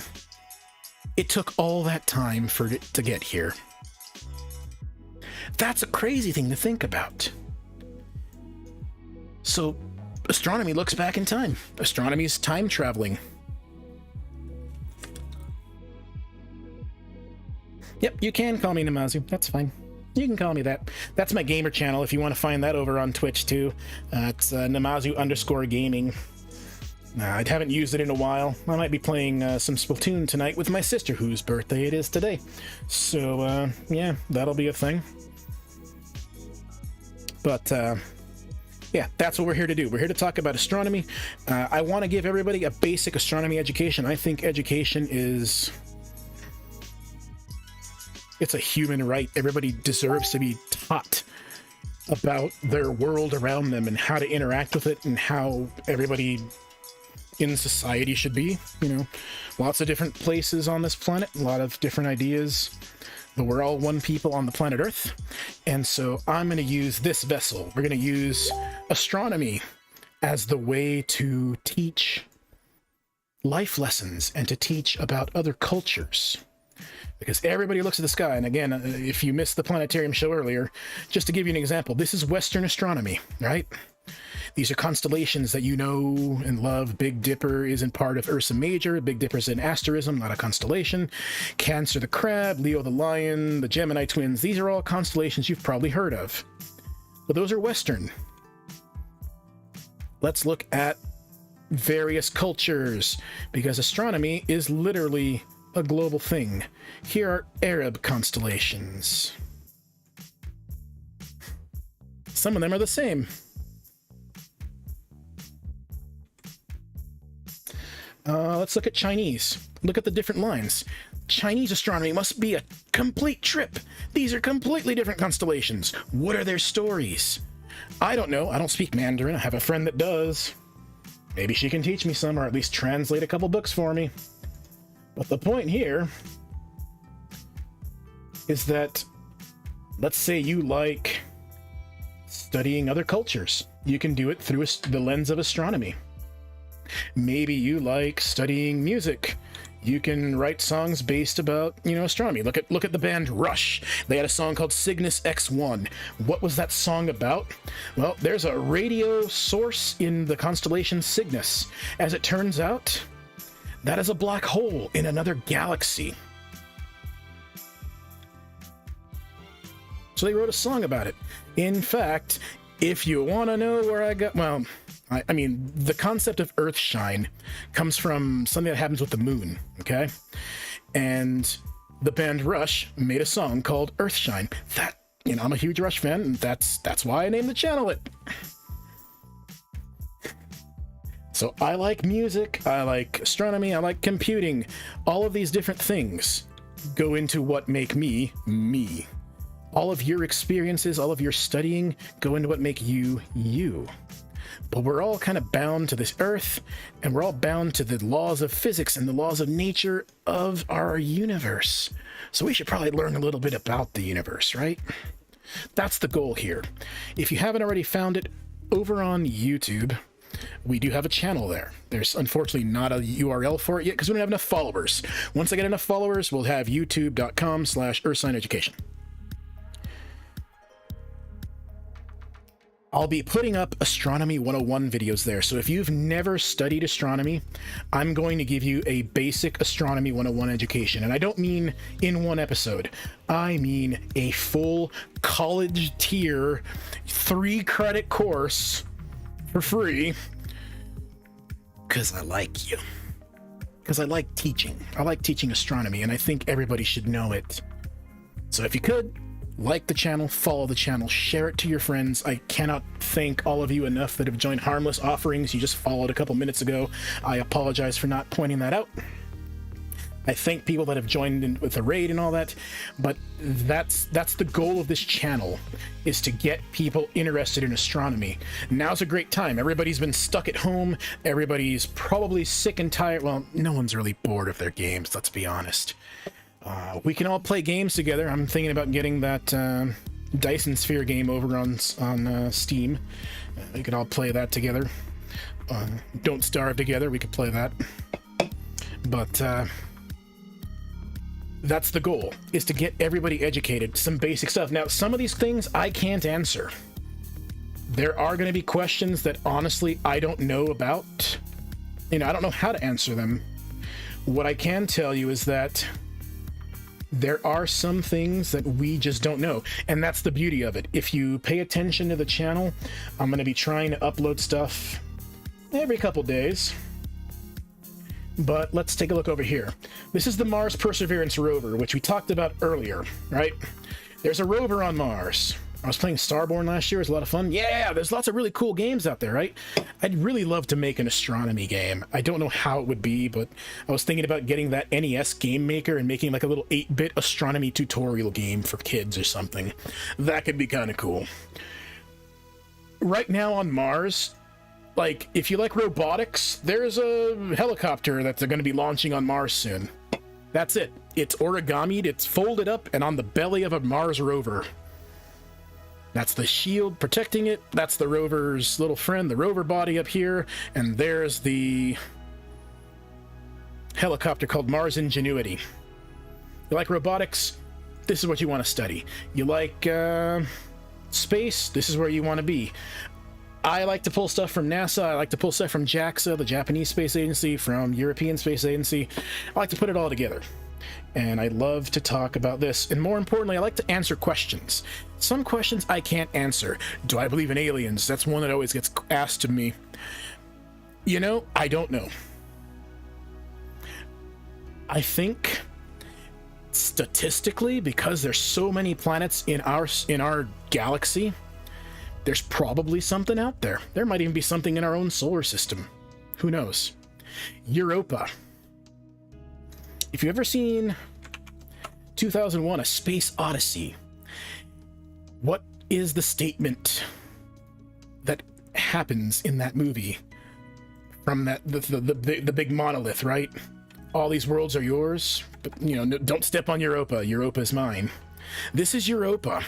Europa is a small ice moon orbiting around the planet Jupiter. This crust is believed to be 10 to 12 miles thick of ice. Under that surface, it is likely that there is a saltwater ocean. So there's hypotheses. What if there's life under that icy crust?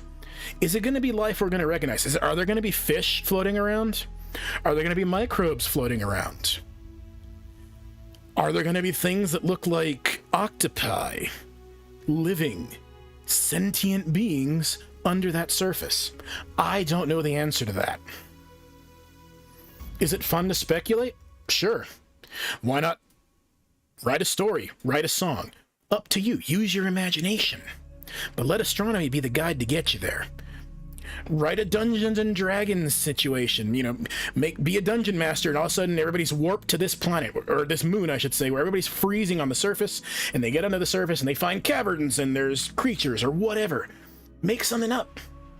Let's teach you basic astronomy that can then let you create your own games, your own ideas, your own songs, your own music, your own whatever. Let's teach you. I'm here to do that. I'm happy to do that.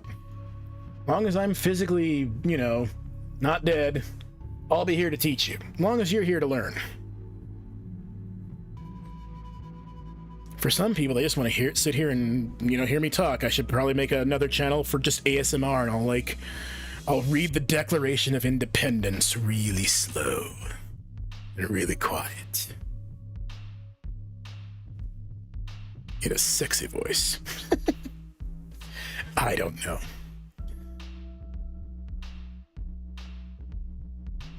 Nonetheless, if you hear that scraping sound, that's just my headset hitting the microphone pop filter, so I apologize. Again, that is the goal.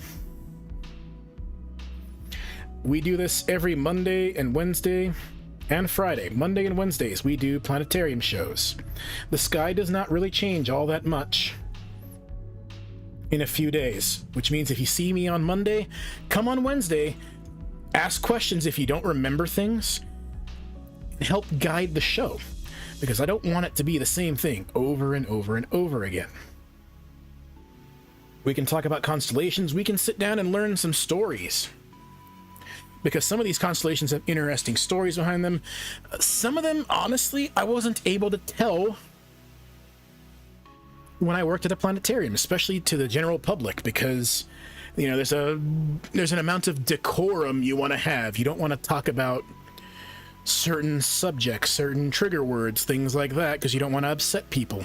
But a lot of the stories that have to do with constellations aren't always the best. They're not always happy stories. It's kind of like when you watch a Disney movie and there's always like a happy ending, like The Little Mermaid. Someone wanted to steal my voice box earlier, right? And I made a Little Mermaid reference. You ever actually read The Little Mermaid? Like the actual story, the original, not the Disney one, the original story? It does not end well for the Little Mermaid. And so some of the constellation stories, they don't always end up well. Good example, I've been talking about Orion throughout this entire show, because Orion's one of the easiest things to see, and two, one of the more important constellations that are out tonight. And throughout the entire winter, and now we're going from winter into spring in the Northern Hemisphere, so Orion's going away, so we gotta get our jollies in before Orion's gone. In some stories, Orion is the lover of the moon, Artemis. And Artemis has a bow and arrow. And her twin brother, Helios, challenges her to shoot a target way off in the distance. So she's like, oh yeah, sure. She YOLOs it, shoots that. She yeets an arrow and hits the target, and Helios smiles, because he knows what the target was. He challenged her on purpose because he didn't like Orion. Orion was in love with her, and she was in love with Orion. Orion was the target. He was swimming in a lake in the distance. She finds this out later, feels terrible about it, and throws Orion up into the sky as a memorial. Other stories have Orion being a bit more brash, and he's on a quest to kill all the creatures of the earth. And so a couple of goddesses get kind of upset, and they send a simple little critter, a scorpion, to deal with Orion. And that scorpion stings Orion in the foot, and it kills him. That story kind of relates to this. Look at where Orion is, okay? Orion is what we call a winter constellation. When you get to the summer months, oh god, get rid of the sun for a second. When you get to the summer months, what's in the sky? Scorpio, the scorpion. That's supposed to be the scorpion that killed Orion. They're on opposite sides of the sky, so they're always chasing each other. What makes a constellation important? Honestly, they're just various stories from various cultures. Some of them are just because they're bright groupings of stars. Like, look at this. This is, again, this is summer constellations. This is the western sky. But if you look at it through the lens of a different culture, let's say the Arabs, let's try that. You see, that constellation is still there. That was something that they thought was also a scorpion. What about the Egyptians? They had something that looks similar. They're probably all related to the same story. The constellation itself is just, it's a picture in the sky. See, this is the Maori, so they're Polynesian people. They have the tail of the scorpion, but they don't see the rest of it. And that's okay. What about the Navajo? The Diné, they see a man making up part of the constellation that we would call Scorpius. the stories themselves, they have no real importance to me, but they have importance to the cultures that created them. And that's what I find interesting, is that every culture saw something different, like this weird shape up here. This was considered to be Hercules. Everybody knows Hercules, right? We've all seen the Hercules movies and the TV shows. This is Hercules with Medusa's head. But it's really just this weird shape. What makes it important to me, it's just something to help find my way around the sky. To these people that came up with these stories, we're talking about ancient times. We're talking about the Stone Age, pre-Bronze Age stories that still persist to this day. As old as civilization itself. Homo sapiens, likely Homo erectus, Homo neanderthalis, all the different peoples of this planet stare up at the sky, and looking at the sky at night when you can see lots of stars, it makes your mind wander. It really does.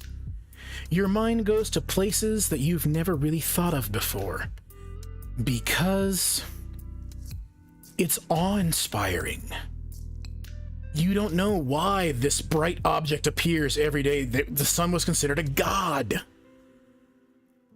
Helios on a chariot traveling through the sky. The moon, a goddess traveling through the sky. Greek and Roman, Egyptian, but go back even further, Babylonian, Sumerian, they all had these different deities. Chinese, India, they all saw these as different deities. A lot of these constellations are different people, different historical people, different legendary people. Egyptian mythology calls what we call Orion, they call it Osiris. Osiris is related to what we call the constellation Orion. Osiris is the god of the underworld, the god of the dead. His wife was named Isis. Isis apparently is related to the star Sirius. This all comes from old ancient Egyptian, which also comes from Assyria and Babylonia, and again Sumer. And so we're talking about the ancient civilizations, the cradle of civilization, the Mesopotamian area, what we today call Iraq, like all of that. These are all stories that kind of stem from those ancient times. So why are they important? Well, again, it's all kind of relative. To people back then, they were important because they signified the seasonal changes. They signified, if you see Orion in the sky, if you see Sirius in the sky, it's wintertime. If you see the Scorpion in the sky, it's summertime in the northern hemisphere. In fact, think about the positions of the stars and the positions of the sun. Remember, I said the sun travels on this plane, the plane of the ecliptic. During what we call July and August, the summer months, the sun is actually in this part of the sky, covering up Orion and the Gemini twins and all of this stuff that are over here. So we can't see this at night. However, there is still a reference to this star, Sirius, the dog star. Seriously, it's really bright. That's a joke. He's a funny guy. Sirius. You ever heard of the dog days of summer? When are the dog days of summer? That's when the summer's super, super, super hot and unpleasant. The idea was the sun was in this part of the sky, and the brightness, the heat of this star, Sirius, the dog star, was in the sky with the sun at the same time. And so the dog days of summer are when the sun is up here above Sirius, and they are both combined, making the sun, making the days extra hot. Is that physically how it works? No. Is that how people understood the motion of the sky and where the sun was and all that? Yeah. That's how they put it together, because they would keep track of where things were at night, and they saw the cycle. Every 12 months, this particular grouping of stars, this constellation, was in this part of the sky. So if I see this constellation in the sky, that means it is wintertime. Or if I see this particular constellation in the sky, I should start harvesting soon, because that means it's fall and winter is coming. especially a really bad season 8. Winter is coming. You see what I mean? So, like, modern times, the constellation itself is no longer important. We've got all sorts of technology and all that kind of stuff. But, you know, back then, constellations were what helped you understand what time of year it was, what season you were in, how to travel. You used these different stars to help you figure out where you were. If you knew Sirius was here, okay, you know, where do I go from here? What do I mean by that? In particular, you want to navigate by the stars. You want to use the North Star. Remember we talked about using Polaris? Let's look at that real fast. Polaris is the pole star, the North Star, the lodestar. It's this star right here. We talked about how to find it. You use the Big Dipper, Ursa Major, the Big Dipper, is part of it. The 3 stars of the tail, I should say, right here. 4 stars of the cup. You'll see it's part of the Big Bear. These stars, once again, are the pointer stars. They point you to Polaris. Now, here's the kicker. This is how it works here in New Mexico. The way our planetarium is set up is from here in New Mexico, where I live, where some of us live. Polaris is 35 degrees above the horizon. Okay?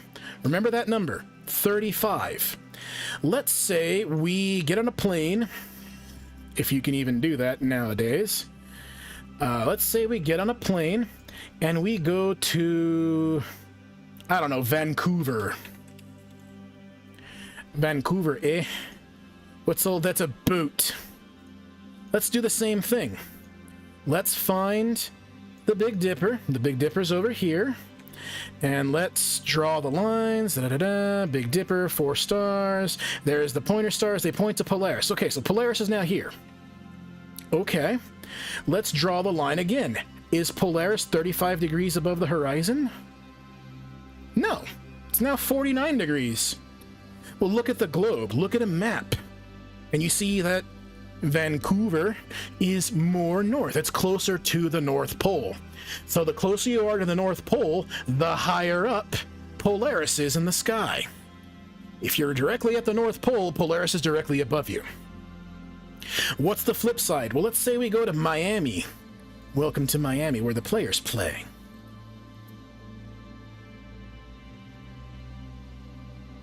In Miami, there we go. It still has Polaris, so I'm not going to do the trick again, but I am going to draw the line.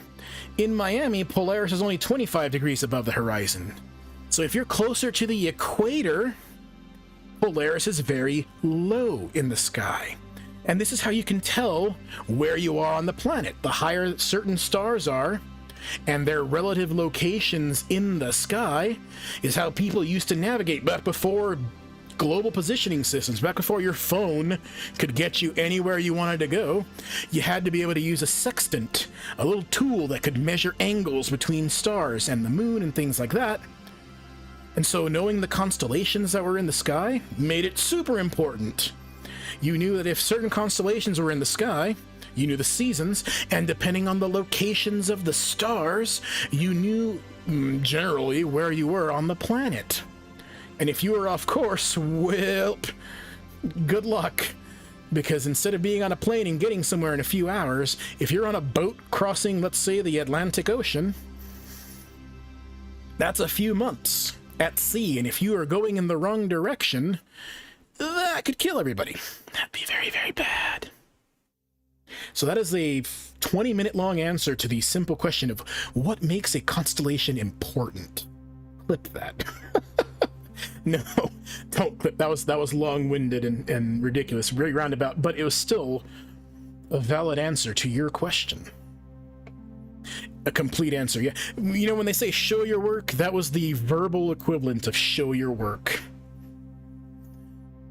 Or at least kind of a roundabout answer to the question. But that's what makes constellations important, at least, you know, farmer-wise. You want to know where, you know, when to harvest, when to plant. The other kind of fun thing, I said before, the Big Dipper is not a constellation, but it's an asterism. It's something that's really important because you can always see it. So we're in springtime now, right? Where is the cup of the Big Dipper? It's pouring out. What does it do in the springtime? It rains, right? Spring rains. April showers bring May flowers. So after sunset, you see the Big Dipper is going to be up here, and it's going to be, what is it going to be doing? It's going to be pouring out water. Okay, let's fast forward. Right now we're in January, February, March, right? April, May, June, July, August, September, October. Is it raining very much in October? Generally not. Where's the Big Dipper? It's down here. What is it doing? It's collecting water. That's one of those stories that certain cultures and certain peoples pass down, is that if you see the Big Dipper high in the sky, the raining season is coming. If you see the Big Dipper, in this case, almost below the horizon, it's very low in the sky, it's collecting all the water. And so this is the dry season. You're not going to get a lot of rain now. In the wintertime, the Dipper's really low after sunset. But then, springtime comes around. This is December. January, you start to see the Big Dipper getting higher. February, March, Big Dipper's up nice and high. April, Big Dipper's, again, right above the North Star. So it's going to be raining. So, again, is a constellation important? Big Dipper's not a constellation, but is it important? Yeah, kinda. For farmers and things like that. And for, again, ancient peoples, but, you know, we're not ancient peoples anymore. We're modern. We live in a society. We are modern peoples, but we can still connect with this, and we can still understand. We can create and learn.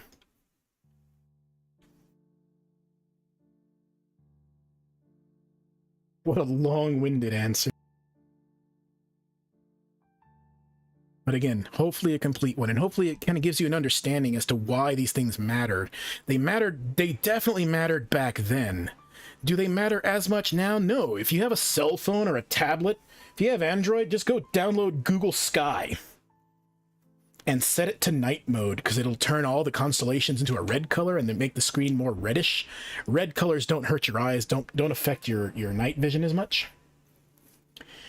And it'll help you find your way around the sky. Just let it, you know, figure out where you are. Use the GPS of your phone or tablet so that it knows where you are, and you can point it at the sky and it'll show you what stars are there, what constellations are there. And it's, you know, maybe it's something that I'll make a video on so that, you know, you yourself can learn, because there's so many different tools now to learn about astronomy. But one, a lot of people are kind of winging it. They're just kind of learning it on your own. No one's there to teach you. Some of these things don't really need to be taught. They're really intuitive. But other times, you know, a little help goes a long way. And again, that's the goal of this channel, is to teach you. Maybe you just want to hear a nice voice or someone to talk to. That's great. Maybe, again, my big focus, maybe you're in a hospital, maybe you're at a children's hospital, maybe you're in an old folks home, a rest home as that's now called. I don't want to be an ageist. You can't go to a planetarium now. Everything's shut down. That's what we're here for. We're here to fill a niche, a gap. We're here to give people education. Give. I'm not here for money. If you donate, that'd be great. You know what I do with any donations that I get at this channel? I buy hard drives, because videos that I make, they take up gigs and gigs of space. I help pay the electricity bill, because when you stream, you eat up a lot of electricity. When you mine crypto, you eat a lot of electricity too. That's literally the goal here, is to build a community around people that want to learn about astronomy, or maybe had a passing interest, or maybe they're an artist, or maybe they're a writer, maybe they're a sculptor. We just picked up a kiln. You know very well I'm going to make some pottery that looks or has constellations on it, or, you know, little figures that are made of clay that I'm going to fire in the kiln that are going to be astronomy based. You know darn well that's what's going to happen, because that's how I think. Maybe I can convince some of you that are artists to draw things. You notice the little logo, our little mascot, Tsukimi is her name. My sister drew that. She's an artist, and she knows I'm obsessed with anime, and I like Hatsune Miku, and I like magical girls, and so she made a magical moon princess for me. I gave her some ideas, and she turned her into that. And I think that's really cool. That was her contribution to the channel. Maybe you can do some fan art. Maybe you can make your own stories. Start coming up with things. Maybe you can start reading up on some of these constellation stories and coming up with your own characters based on some of these stories. Not all of them are pleasant. Remember, not all of them are going to be pleasant stories. Andromeda, I'm looking at you. Your story is sad because she's just a sacrifice.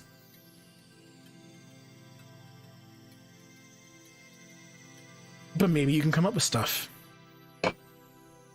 There you go. I can't believe so many people came, and I appreciate all of you that came to the show. And again, we do this every Monday, Wednesday, and Friday. And I hope to see more of you again. If you have any friends that have a passing interest in astronomy, or a little cousin, or, you know, a parent, someone that maybe liked astronomy but never really got to do any educational stuff or really sit down and learn it, well, now's the time. You're never too old or never too young.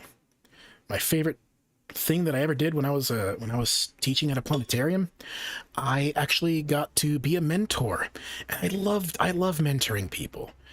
My youngest student that I mentored, she was all of 5 years old.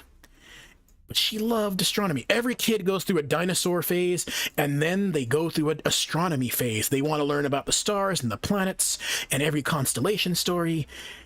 That little girl, I taught her how to run an observatory. Some of my students that were college age couldn't run my observatory. That little girl, she listened to everything I said. She had a little step stool she would move around. She would move the observatory dome. She would move the giant telescope with the computer. She did it all by herself because she listened and she wanted to learn, and she was just a little thing. Sweetest kid you'd ever know. And she learned how to explain what she was looking at, and she was 5. Anybody can learn this at any age. All you have to do is have an open mind, and all you need is a good teacher. I am a firm believer in the fact that most people will, when I ask people, you know, what they like to study and what they don't, they're going to tell me that they hate math.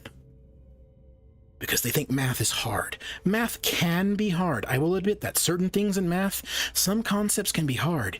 But you know what makes it harder? Having a terrible teacher.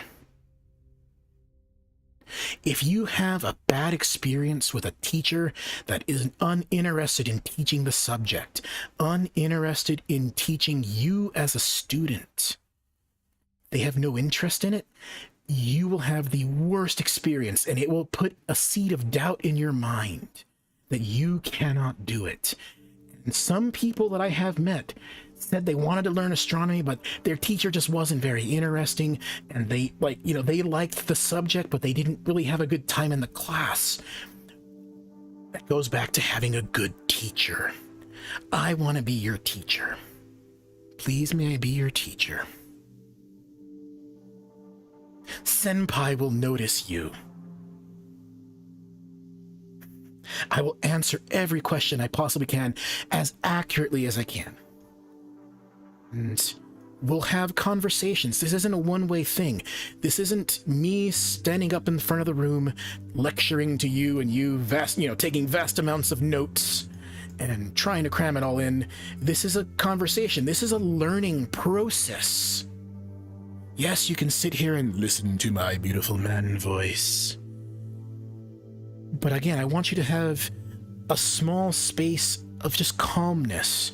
The music in the background, the stars above you, or in your screen in front of you, or if you're an Oculus Rift, in front of your face. I want you to just sit back and relax. Take a breather.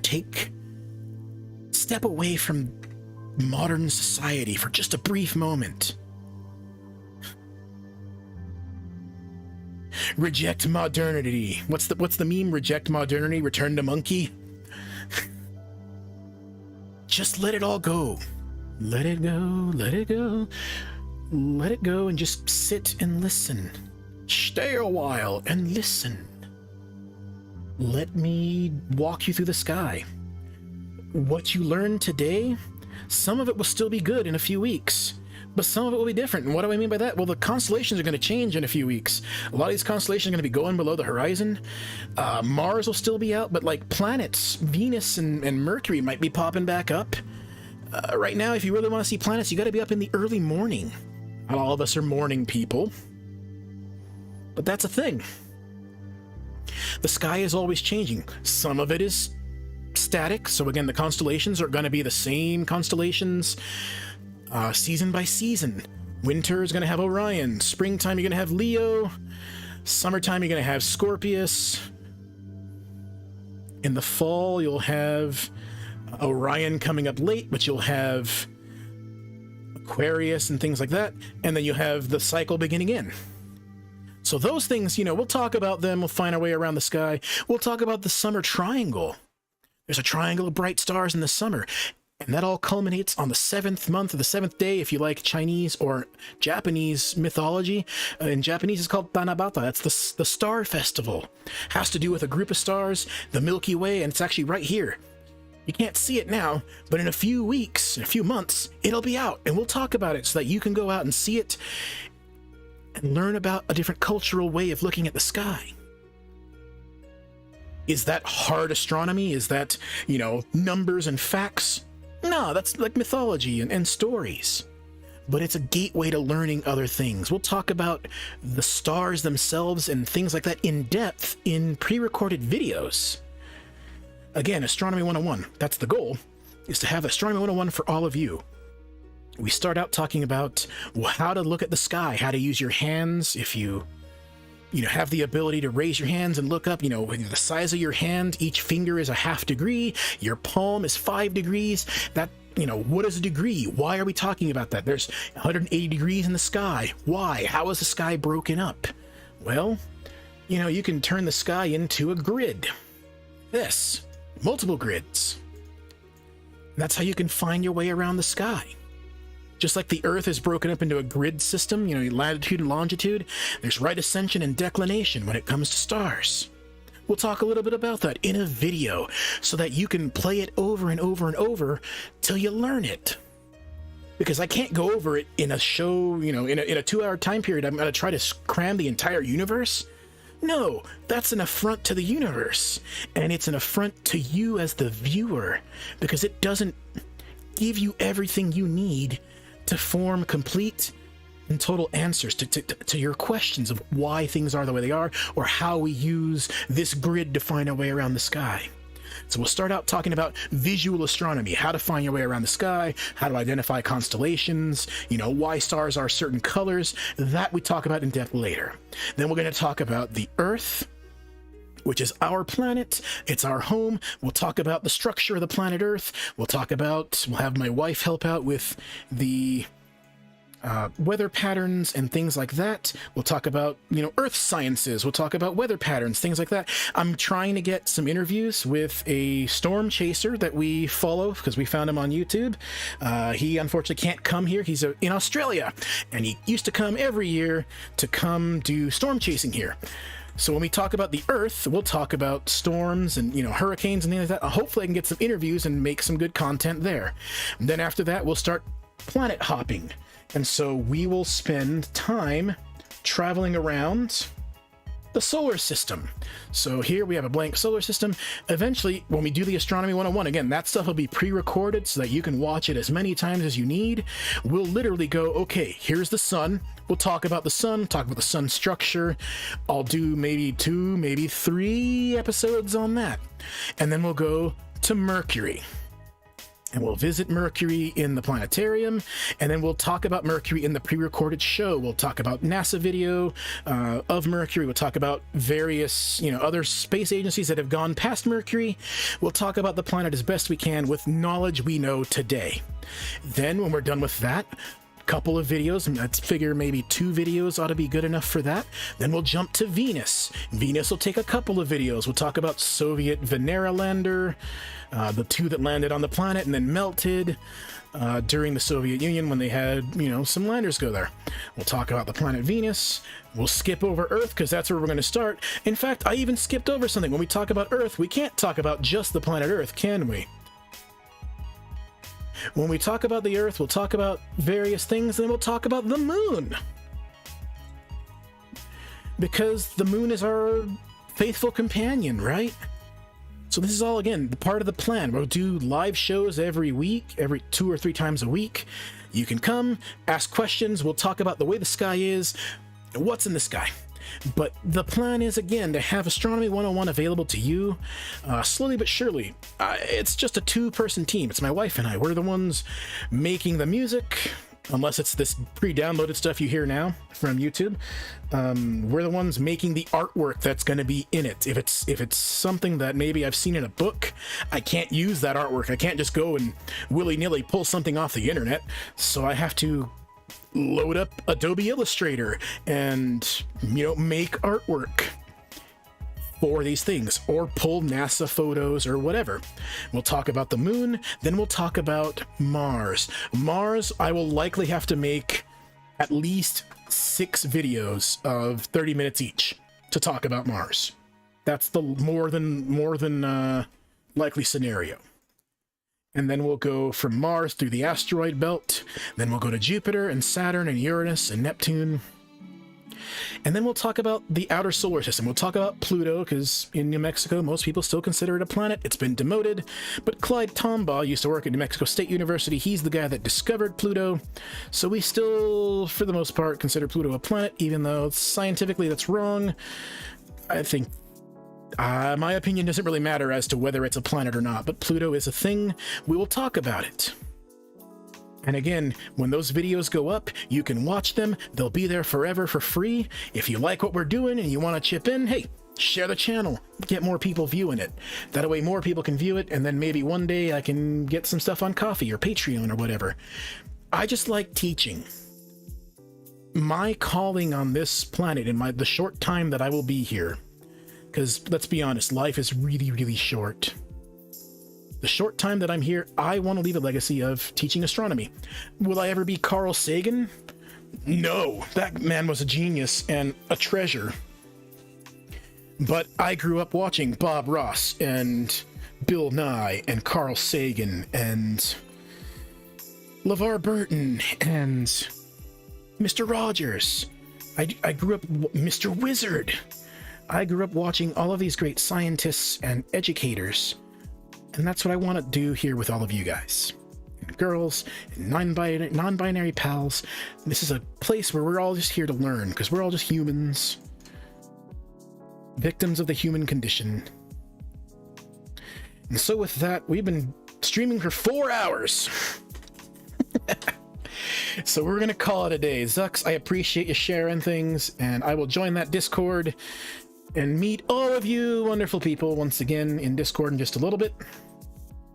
But it's now 5 p.m. locally, so I am going to jettison the stream. I thank you all for showing up. I thank you all for coming. Thank you all for sharing this. Again, we're on YouTube, we're on Twitch, and we're on Facebook. Just look for Earthshine Education. We'll see you on Wednesday. I'm going to spend some night and tomorrow doing some more editing. I'm hoping to get episode 0 of Astronomy 101 up, just kind of explaining what our goals are. Kind of some of the stuff that I went over just literally seconds ago. And then Astral 101 episode 1, I'm hoping to get up by the end of next week. There'll also be a video about the April sky, so what's up in the sky. There's talk about the moon phases. There's actually I can talk.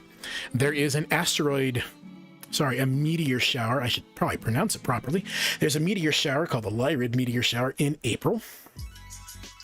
And so we'll talk about that, what a meteor shower is, how they're formed, why we see them. We'll talk about all that in the video. And yeah, so that's the goal. I thank you all for watching. Have a good morning, evening, afternoon, whatever the time is for you, wherever you are on this planet. Please take care of yourselves, take care of each other. I cannot thank you enough for joining us today. We'll see you on Wednesday. Again, the schedule, Monday, Wednesday, Friday, 1 p.m. Mountain Time. That's 12 p.m. for Pacific people. And Yeah. Please check your calendar to figure that out. We'll see you next time. Take care. Oh god, why is that not there? Ah! Stretch. There we go. Okay, bye now.